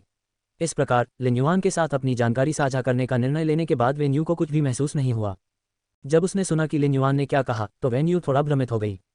लेकिन जब उसने सुना कि लिन युआन ने सारी जानकारी समझ ली है तो वेन्यू जाने और अच्छा आराम करने के लिए तैयार हो गई। लंबे समय तक संसाधन इकट्ठा करने के लिए बहुत सारी ऊर्जा खर्च करने के बाद जब वेन्यू ने सवालों पर विचार करने की कोशिश की तो उसका दिमाग थोड़ा गड़बड़ा गया। वेन्यू के अपने कमरे में चले जाने के बाद लिन युआन ने जीनियस की ओर देखा और पूछा, जीनियस, क्या तुम्हें लगता है कि मैं सुंदर हूँ? चूंकि वेन्यू अंतिम कड़ी थी, वह लिन युआन के लिए एक खुली किताब थी। वेन्यू के मस्तिष्क की सामग्री को समझने के बाद लिन युआन उसकी शक्तिशाली बुद्धि पर आश्चर्यचकित होने के अलावा कुछ नहीं कर सकी। वेन्यू द्वारा जानकारी को अपने दिमाग में व्यवस्थित करने के बाद वह उन्हें और भी अधिक व्यवस्थित करेगी। हालांकि ये विश्लेषण संसाधनों से निकले थे, लिन युआन ने महसूस किया कि विश्लेषण स्वयं संसाधनों से अधिक मूल्यवान थे। जीनियस ने म्याऊं म्याऊं छोड़ने के अलावा कुछ नहीं कहा। क्रिस्टल की पूंछ सिकुड़कर पूंछ के आकार की हो गई और पुनः जीनियस से जुड़ गई। प्रतिभा ने अपनी पूंछ हिलाई। ये समझ में नहीं आया कि लिन युआन ने यह प्रश्न क्यों पूछा। जीनियस की दुनिया में लिन युआन और चिमी अपूरणीय स्तंभ थे। चिमी महिला थी, इस प्रकार जीनियस के लिए लिन युआन हमेशा सबसे सुंदर रहेगा जबकि चिमी सबसे सुंदर। हालांकि उनमें से कोई भी बिल्ली नहीं थी। लिन युआन ने अपना प्रश्न पूछने के बाद अपना सिर खुजलाया और महसूस किया कि उसका प्रश्न बहुत मूर्खतापूर्ण था। लिन युआन पानी वाले गैंडे के चमड़े के सोफे पर बैठे और वेन्यू से प्राप्त जानकारी पर विचार किया। रिपोर्ट अध्याय टिप्पणियां संपर्क करें टॉस साइट मैप दान करें। मेनू दिखाओ। उपन्यास बिन उपन्यास फे एवोल्यूशन मचेंट। अध्याय 733 5 सैनिक और सघन उपचार। फे एवोल्यूशन मचेंट। सी 733 5 थियोज सैनिक और सघन उपचार। प्लेवलूम रात के 12 बजे ट्रूविड फुल स्क्रीन। अध्याय 733 5 खोजी सैनिक और सघन उपचार। अनुवादक एटलिस स्टूडियो। संपादक एटलिस स्टूडियो। झेंग परिवार और मियाओ परिवार निश्चित रूप से लिन युआन के दुश्मन थे। जब वह मियाओ परिवार के बारे में जानकारी देख रहा था, वेन्यू ने पहले ही मियाओ परिवार के सदस्यों की व्यक्तिगत पत्रिकाएं व्यवस्थित कर ली थीं। मियाओ परिवार के पास रेडियंस फेडरेशन में 2 पुरातत्व श्रेणी के विशेषज्ञ थे। यही कारण है कि लिन युआन ने एंडलेस समर को मियाओ परिवार पर हमला करने का निर्देश नहीं दिया था। वेन्यू ने मियाओ परिवार और झेंग परिवार के बारे में जानकारी को संशोधित किया था। संशोधित जानकारी से लिन युआन को मियाओ परिवार और झेंग परिवार की आंतरिक कार्यप्रणाली की गहरी समझ प्राप्त हुई। वेन्यू के साथ सूचनाओं के आदान प्रदान से लिन युआन को पता चला कि उसने अनुमान लगाया था कि जिस व्यक्ति ने मैसेंजर कबूतर भेजा था वह झेंग परिवार का तीसरा युवा मास्टर था। वेन यू की राय और नोट्स में विवरण ने लिन युआन को उसकी अटकलों से सहमत होने के लिए प्रेरित किया। जब लिन युआन ने सी ब्लिस कबीले और उनकी हालिया गतिविधियों के बारे में जानकारी के बारे में सोचा तो उसका होंठ रहस्यमय तरीके से मुड़ गया। लिन युआन ने कभी उम्मीद नहीं की थी कि सी ब्लिस कबीले ने 5 थेट सोल्जर्स द्वारा संरक्षित द्वीप को खरीदने पर बड़ी रकम खर्च की होगी। वे द्वीप के चारों ओर विशाल angel fish of bliss farm बनाने की तैयारी कर रहे थे। मन की शांति सुनिश्चित करने और मछली फॉर्मों की सुरक्षा के मुद्दे को एक बार में निपटाने के लिए सी ब्लिस कबीले ने 5 थेट सोल्जर्स के साथ लेनदेन में अपनी आधी संपत्ति खर्च कर दी थी। 5 थिएट सैनिक अपने नाम के अनुरूप रहे। वे एकमात्र गुट थे जिनकी भूमिका सैनिक थी। शुरुआत में उन्हें 3 थिएट सोल्जर्स कहा जाता था क्योंकि उनके सदस्य के रूप में 3 थियोच वर्ग के विशेषज्ञ थे। अगले 10 वर्षों में उनके 2 शिखर सम्राट वर्ग विशेषज्ञ सदस्य कट्टर वर्ग बन गए थे। इसके बाद ही उन्होंने अपना नाम बदलकर 5 थिएट सोल्जर्स रख लिया। ये देखते हुए कि वे एकमात्र गुट थे जो सैनिकों के रूप में अपनी भूमिका घोषित कर सकते थे, इससे पता चलता है कि वे कितने शक्तिशाली थे। इसके अलावा वे अपनी ईमानदारी के कारण सैनिक जगत में पूजनीय थे। वे कभी भी उन कार्यों को स्वीकार नहीं करते जिन्हें वे पूरा नहीं कर सकते, केवल वे कार्य स्वीकार करते हैं जिनमें वे पूरी तरह आश्वस्त थे कि वे सफल होंगे। लिन युआन को चिंता थी कि सी ब्लिस कबीला एक अनुभवी गुट था जिसके पास धन का पहाड़ था, लेकिन अब ऐसा लग रहा था कि उन्हें इतना चिंतित होने की जरूरत नहीं है। भले ही लिन युआन बाजार में सभी अरोरा पराग पर हावी हो, लेकिन ये गारंटी नहीं देगा कि बाजार में 0 अरोरा पराग बेचा जाएगा। इससे अरोरा पराग की कीमत आसमान छूने लगेगी। वह बाजार में अरोरा पराग की आपूर्ति को भी कम कर देगा और सी ब्लिस कबीले के लिए व्यापार करना बहुत कठिन बना देगा। पैसा पहाड़ों को हिला सकता है। यदि सी ब्लिस कबीले का धन भंडार बहुत अच्छी तरह से भरा हुआ होता तो यह उन्हें कुछ समय के लिए तैरने की अनुमति देता। हालांकि सी ब्लिस कबीला अब बड़े पैमाने पर अपतटीय फार्म का निर्माण कर रहा था, जिसके कारण स्वाभाविक रूप से उनकी वित्तीय स्थिति खराब हो गई थी। ये लिन युआन के लिए बहुत मददगार था। वेन यू की जानकारी से लिन युआन बता सकता है कि सी ब्लिस कबीले ने अनिवार्य रूप से अपने सभी अंडे उसकी टोकरी में रखे थे। कनेक्टेड बीस्ट पार्क को सी ब्लिस कबीले के नुकसान की भरपाई करने के लिए मजबूर करने के लिए उन्होंने वास्तव में कनेक्टेड बीस्ट पार्क के साथ अपना अनुबंध स्पिरिट गार्ड्स को दे दिया था। कोई भी बता सकता है कि सी ब्लिस कबीले ने एंजल फिश ऑफ ब्लिस के पालन पोषण पर ध्यान केंद्रित करने के लिए अन्य सभी समुद्री जीवों का पालन पोषण बंद कर दिया था।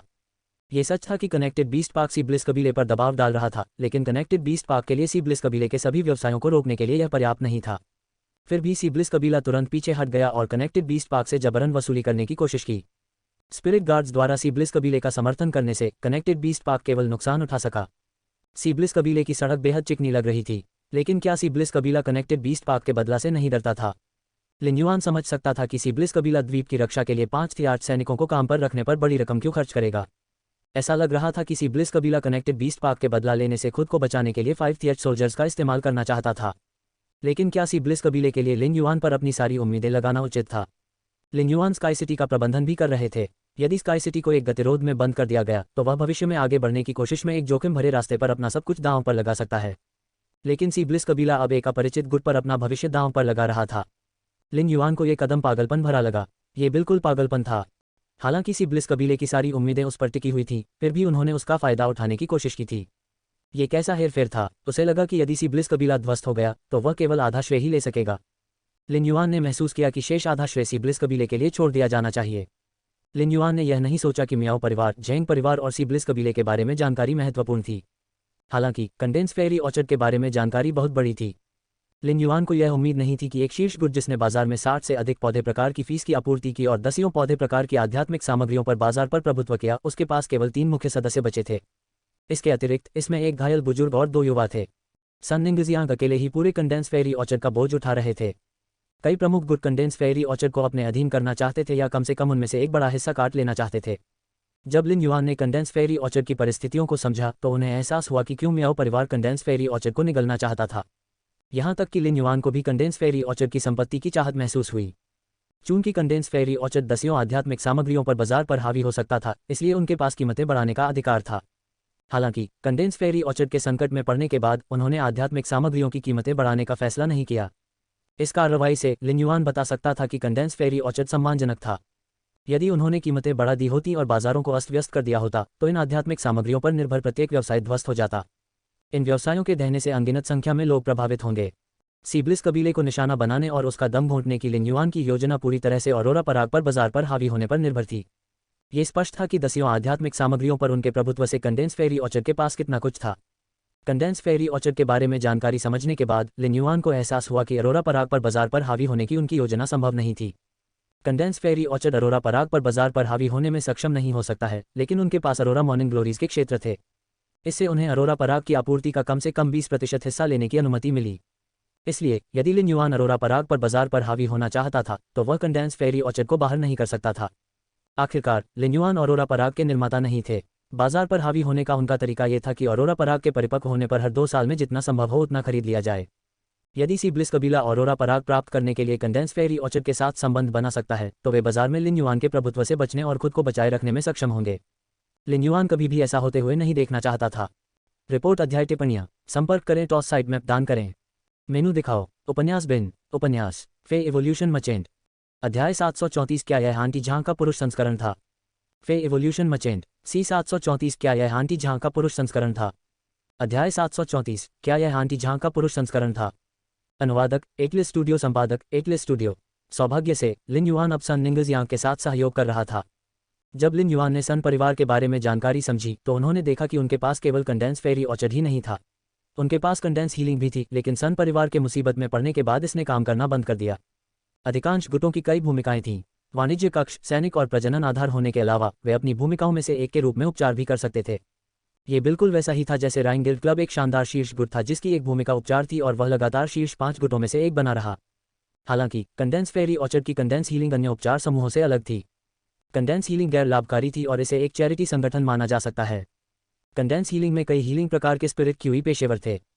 ये स्पिरिट क्यूई पेशेवर अधिकतर सी रैंक और डी रैंक थे। उनके रैंकों में बहुत कम बी रैंक स्पिरिट क्यूई पेशेवर थे, इसलिए उनके द्वारा अनुबंधित शुल्क अधिकतर कांस्य और रजत ग्रेड के थे। कंडेंस हीलिंग ने इन निम्न श्रेणी के स्पिरिट क्यूई पेशेवरों को गरीबों, घायलों और असहायों को मुफ्त इलाज प्रदान करके मदद करने के लिए रेडियंस फेडरेशन के 32 शहरों में भेजा। जब लिन युआन और चूसी कठिन समय से गुजर रहे थे तो उन्हें भी ऐसा मुफ्त इलाज मिला था। हालांकि लिन युआन को यह नहीं पता था कि जिन लोगों ने उसकी मदद की थी वे कंडेंस ट्रीटमेंट से आए थे या नहीं। वह निश्चित रूप से उनका गहरा सम्मान करता था। अमीर स्वार्थी थे जबकि गरीब निस्वार्थ थे। लिन युआन ने महसूस किया कि कंडेंस ट्रीटमेंट गर्मी फैला रहा था और रेडियंस फेडरेशन के कोनों को रोशन कर रहा था। हालांकि वेन्यू की जानकारी में सन परिवार के घायल सदस्यों के बारे में कुछ भी शामिल नहीं था। इसमें केवल यह उल्लेख किया गया था कि जब सन परिवार खतरे में था तो कुलमाता, एक दार्शनिक वर्ग विशेषज्ञ, ने 3 शीर्ष वर्ग 4 क्रिएशन मास्टर्स को मार डाला था। मारे गए 3 क्लास 4 क्रिएशन मास्टर्स में से एक के पास कट्टर वर्ग युद्ध कौशल था, फिर भी सन परिवार की कुलमाता उसे मारने में कामयाब रही। ये सन परिवार की कुलमाता की अविश्वसनीय युद्ध कौशल का प्रमाण था। हालांकि हिडन मून पवेलियन की जानकारी में सन परिवार के कुलमाता की विशिष्ट चोटों का कोई रिकॉर्ड शामिल नहीं था। स्पष्ट रूप से उसकी चोट सन परिवार का सबसे बड़ा रहस्य थी। ये देखते हुए कि सन निंगजियांग को लीजेंड मसल ग्रोथ कैमेलिया की जरूरत थी, लिन युआन अनुमान लगा सकते थे कि सन परिवार के मुखिया की चोटें गंभीर थीं। 8 श्रेणी के विशेषज्ञों के पास आध्यात्मिक शक्ति की अंतहीन आपूर्ति थी जो लगातार उनके शरीर को पोषण देती थी। इसके बावजूद सन परिवार की कुलमाता की मांसपेशियां सड़ती रहीं। ऐसा लग रहा था कि यदि सन परिवार की कुलमाता को जल्द ही संपूर्ण उपचार नहीं मिला तो उनका जीवन समाप्त हो जाएगा। ऐसा हो सकता है कि वह पहले से ही उधार के समय पर जी रही हो। अब जब वह कंडेंस फेरी ऑर्चर्ड के बारे में सब कुछ जानता था तो लिन युआन स्काई सिटी की रणनीति को उसके अनुसार समायोजित कर सकता था। लिन युआन ने सोचा, भविष्य में मैं कंडेंस फेरी ऑर्चर्ड के साथ एक गहरी साझेदारी बनाने में सक्षम हो सकता हूं। यदि लिन युआन कंडेंस हीलिंग से अनभिज्ञ था तो ऐसी स्थिति में वह भी उनमें से एक को काटने की कोशिश कर सकता था। वह उन सभी को निगलने का प्रयास भी कर सकता है। लेकिन अब उन्हें लगा कि सन परिवार के साथ जीत जीत की स्थिति हासिल करना बेहतर विकल्प होगा। लिन युआन एकमात्र स्रोत था जिसने स्काई सिटी को संसाधनों की आपूर्ति की और उसने ही संसाधन भी जुटाए। हालांकि मास्टर होंगशेन और हुक्वान भी योगदान दे सकते हैं, लेकिन उनका योगदान स्काई सिटी के आंतरिक कार्यों को बनाए रखने के लिए पर्याप्त नहीं होगा। यदि वह कंडेंस फेरी ऑर्चर्ड के साथ गहरी साझेदारी स्थापित कर सका तो वह स्काई सिटी की आपूर्ति श्रृंखला को बढ़ाने में सक्षम होगा। स्काई सिटी ऊपरी प्रबंधन हो सकता है जो उच्च श्रेणी के पक्षियों को उत्पन्न करता है, जबकि कंडेंस फेरी ऑर्चर्ड निचला प्रबंधन होगा जो प्रजनन आधार को संभालता है जो पक्षियों का पोषण करता है। उनका सहयोग स्काई सिटी के फे को निचले प्रबंधन के फे के साथ जोड़कर एक पूर्ण औद्योगिक चक्र बनाने की अनुमति देगा। लिन युआन डिवाइन वुड फेडरेशन जा रहा था जहां पौधे प्रकार के फे प्रचुर मात्रा में थे। उस समय सूर्य परिवार का प्रजनन आधार बहुत उपयोगी हो जाएगा। इसके अतिरिक्त सन परिवार के साथ काम करने से लिन युआन को सन परिवार के उन कनेक्शनों का उपयोग करने की अनुमति मिलेगी जो उन्होंने पिछली शताब्दी में बनाए थे। वह लॉ क्रिस्टल्स और लॉ सोर्स क्रिस्टल्स सहित उन आध्यात्मिक सामग्रियों को और भी तेजी से ढूंढने में सक्षम होगा जिनकी उसे आवश्यकता थी। इससे पवित्र तलवार चलाने वाली रानी को अपने सितारों को तेजी से बढ़ाने की अनुमति मिल जाएगी। हालांकि लिन युआन केवल पवित्र तलवार चलाने वाली रानी की रानी फॉर्म की स्कट क्षमता का उपयोग कर रहा था और उसने कभी भी पवित्र तलवार फॉर्म की क्षमता का उपयोग नहीं किया था। वह जिस क्षमता का उपयोग कर रहा था वह पहले से ही लिन युआन में एक पृथ्वी बिखरने वाले परिवर्तन को प्रेरित करने के लिए पर्याप्त थी। इसने लिन युआन को तब तक कानून शक्ति का उत्पादन करने की अनुमति दी जब तक उसके पास कानून क्रिस्टल या कानून स्रोत क्रिस्टल थे। यदि पवित्र तलवार चलाने वाली रानी 3 स्टार तक बढ़ सकती है और इसका बढ़ता हुआ चरण बन सकती है तो इसके रानी रूप और पवित्र तलवार रूप में से प्रत्येक को एक क्षमता प्राप्त होगी। लिन युआन पवित्र तलवार चलाने वाली रानी की नई क्षमताओं का बहुत उत्सुकता से इंतजार कर रहा था। हाल ही में लिन युआन ने महसूस किया था कि पवित्र तलवार चलाने वाली रानी दो स्टॉस के पास आ रही थी। लिन युआन, जो अब तरोताजा महसूस कर रहा था, को एहसास हुआ कि वह हाल ही में काम में इतना व्यस्त था कि वह कुछ समय से मून महारानी से मिलने नहीं गया था। इतना सारा काम करने के बाद लिन युआन के पास भी कई प्रश्न थे जो वह मून महारानी से पूछना चाहता था। इस प्रकार वह तुरंत रेडियंट मून पैलेस के आंतरिक महल में गया। लिन युआन को एहसास हुआ कि चंद्रमा महारानी भीतरी महल में अकेली नहीं थी। वहाँ एक लंबा और गोलमटोल लेकिन खुशमिजाज दिखने वाला बुजुर्ग आदमी भी था। नोव इन। बुजुर्ग आदमी चिल्लाया, चंद्रमा महारानी, बेहतर होगा कि आप स्पिरिट सेवरी पिग का आखिरी टुकड़ा न छीनें। तो क्या हुआ यदि आपका शिष्य इसे खाना पसंद करता है? मैं बड़े प्रयास के बाद ही इसे अपने पहले शिष्य से छीनने में कामयाब रहा। जब बुजुर्ग व्यक्ति बोल रहा था तो उसके चेहरे पर चिंता का भाव आ गया। उनके वापस आने के बाद उनके पहले शिष्य ने पागलों जैसा व्यवहार किया था। उन्होंने लाल ब्रेज्ड मांस के स्वाद को बेहतर बनाने के लिए कई स्पिरिट सेवरी पिग्स का इस्तेमाल किया था। लाल ब्रेज्ड मांस पहले स्थान पर स्टोन पॉट बंस जितना स्वादिष्ट नहीं था। सचमुच कुछ गड़बड़ थी। मून महारानी ने देखा कि लिन युआन आया था और उसे हाथ हिलाया। उसने शेफ सुप्रीम को घूरकर कहा, आप अपने शिष्य की तुलना मेरे शिष्य से कैसे कर सकते हैं? लेकिन मुझे ये स्वीकार करना होगा कि आपके 3 शिष्य काफ़ी हद तक पुत्रवधू हैं। शेफ सुप्रीम को जब पता चला कि चंद्रमा की महारानी व्यंग्यात्मक बातें कर रही है तो वह भड़क उठे। उनका तीसरा शिष्य उनकी शक्ति बढ़ाने के लिए प्रतिदिन युद्ध करने निकल पड़ता था, लेकिन उन्होंने हमेशा खुद को सीमा तक धकेला और यह आत्महत्या करने से अलग नहीं था। शेफ सुप्रीम ने कभी भी उसकी चिंता करना बंद नहीं किया। उनके दूसरे शिष्य ने स्पिरिट फूड पवेलियन की स्थापना की थी और अपना नाम बना रहे थे ताकि सभी को पता चले कि वह संस्थापक थे। उन्होंने अपनी प्रतिष्ठा का उपयोग अपनी संपत्ति को लगातार बढ़ाने के लिए किया। उनका पहला शिष्य भी उनसे बेहतर नहीं था क्योंकि उन्होंने शेफ सुप्रीम की बहुमूल्य बेटी को भी चुरा लिया था। इसके अलावा उनका व्यक्तित्व भी बड़ा दिलवाला था। शेफ सुप्रीम की अनमोल बेटी कभी भी उनके पक्ष में नहीं थी। उसने अपने पहले शिष्य के साथ भागने का विकल्प चुना था। अगर शेफ सुप्रीम ने समझौता करके एक कदम पीछे न खींचा होता तो वह अपनी बेटी को देख भी नहीं पाते। ये जीवन बहुत संघर्षपूर्ण था। ये तब बेहतर था जब चंद्रमा महारानी के पास अभी भी कोई शिष्य नहीं था। अब जबकि उसके पास एक था और एक जिससे वह बेहद खुश थी, शेफ सुप्रीम और भी अधिक क्रोधित था। शेफ सुप्रीम ने लिन युआन की ओर देखने के लिए अपना सिर उठाया, ये देखने के लिए कि मून महारानी ने किस प्रकार के व्यक्ति को अपने शिष्य के रूप में चुना था। जब शेफ सुप्रीम की नज़र लिन युआन पर पड़ी तो उन्हें लगा कि लिन युआन ने खुद को बहुत अच्छी तरह से संभाला है। लेकिन जब लिन युआन ने शेफ सुप्रीम को देखा तो वह तुरंत चकित रह गया। उसने लगभग आंटी झांक कहकर पुकारा, हालांकि वह शब्दों को वापस लेने के लिए मजबूर करने में कामयाब रहे। रिपोर्ट अध्याय टिप्पणियाँ संपर्क करें, टॉस साइड मैप दान करें, मेनू दिखाओ, उपन्यास बिन, उपन्यास फे एवोल्यूशन मचेंट, अध्याय 735 शेफ सुप्रीम्स ग्रीटिंग उपहार, फे एवोल्यूशन मचेंट, सी 735 शेफ सुप्रीम्स ग्रीटिंग उपहार, प्लेवलूम रात के 12 बजे, रात के 12:44 ट्रू विद फुल स्क्रीन। अध्याय 735 शेफ सुप्रीम का शुभकामना उपहार। लिन युआन ने बुजुर्ग व्यक्ति की ओर समतल दृष्टि से देखा। जितनी देर उसने देखा उतना ही उसे लगा कि यह बुजुर्ग व्यक्ति आंटी झांग का पुरुष संस्करण था, बल्कि ये कुछ अतिरिक्त वर्षों के साथ आंटी झांग का पुरुष संस्करण था। हालांकि आंटी झांग की बनावट इस बुजुर्ग व्यक्ति से भिन्न थी, लेकिन उनकी विशेषताएं एक दूसरे की थूकने वाली छवि थीं।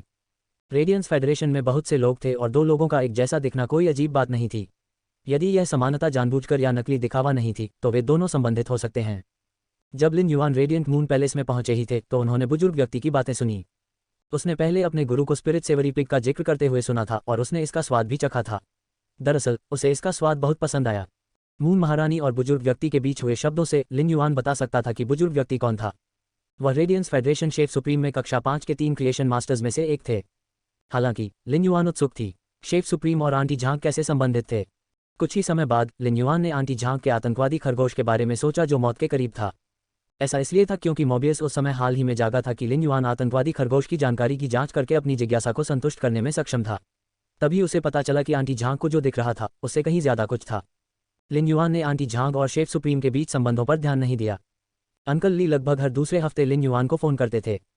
जब चूसी आसपास होती थी तो लिन युआन और वह अंकल ली और आंटी झांग से कम आधे घंटे तक बात करते थे।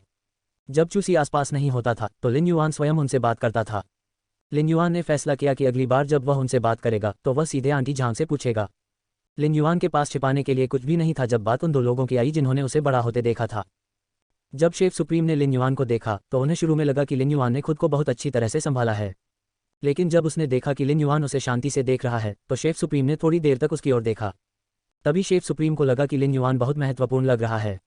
आगे विचार करने पर शेफ सुप्रीम कांप उठे और रेडियंट मून पैलेस में हवा अचानक थोड़ी ठंडी लगने लगी।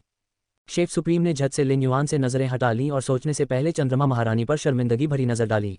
जब मैं वापस जाऊंगा तो मुझे उस गद्दार को सबक सिखाना होगा। भगवान का शुक्र है कि मेरे पहले और दूसरे शिष्यों ने मुझे स्वीकार करने के बाद मूल रूप से मुझे बर्बाद कर दिया। अपने तीसरे शिष्य को स्वीकार करने के बाद मैं इतना तनावग्रस्त हो गया कि मैंने कभी भी शिष्यों को स्वीकार न करने का निर्णय लिया। अन्यथा अगर मैंने अपने पहले शिष्य की बात सुनी होती और इस युवक को जान लिया होता तो शायद मैंने उसे चंद्र महारानी से छीनने का फैसला कर लिया होता। यदि चंद्र महारानी को पता चल गया तो मैं मुसीबत में पड़ जाऊंगा। उसके चरित्र को देखते हुए वह मेरे किचन फ्रेग्रेंस पैलेस को नष्ट कर सकती है। मून एम्प्रेस ने जैसे ही लिन युआन पर ध्यान दिया, उसका ध्यान उसकी ओर गया। इसलिए उसने शेफ सुप्रीम की अभिव्यक्ति में बदलाव पर ध्यान नहीं दिया।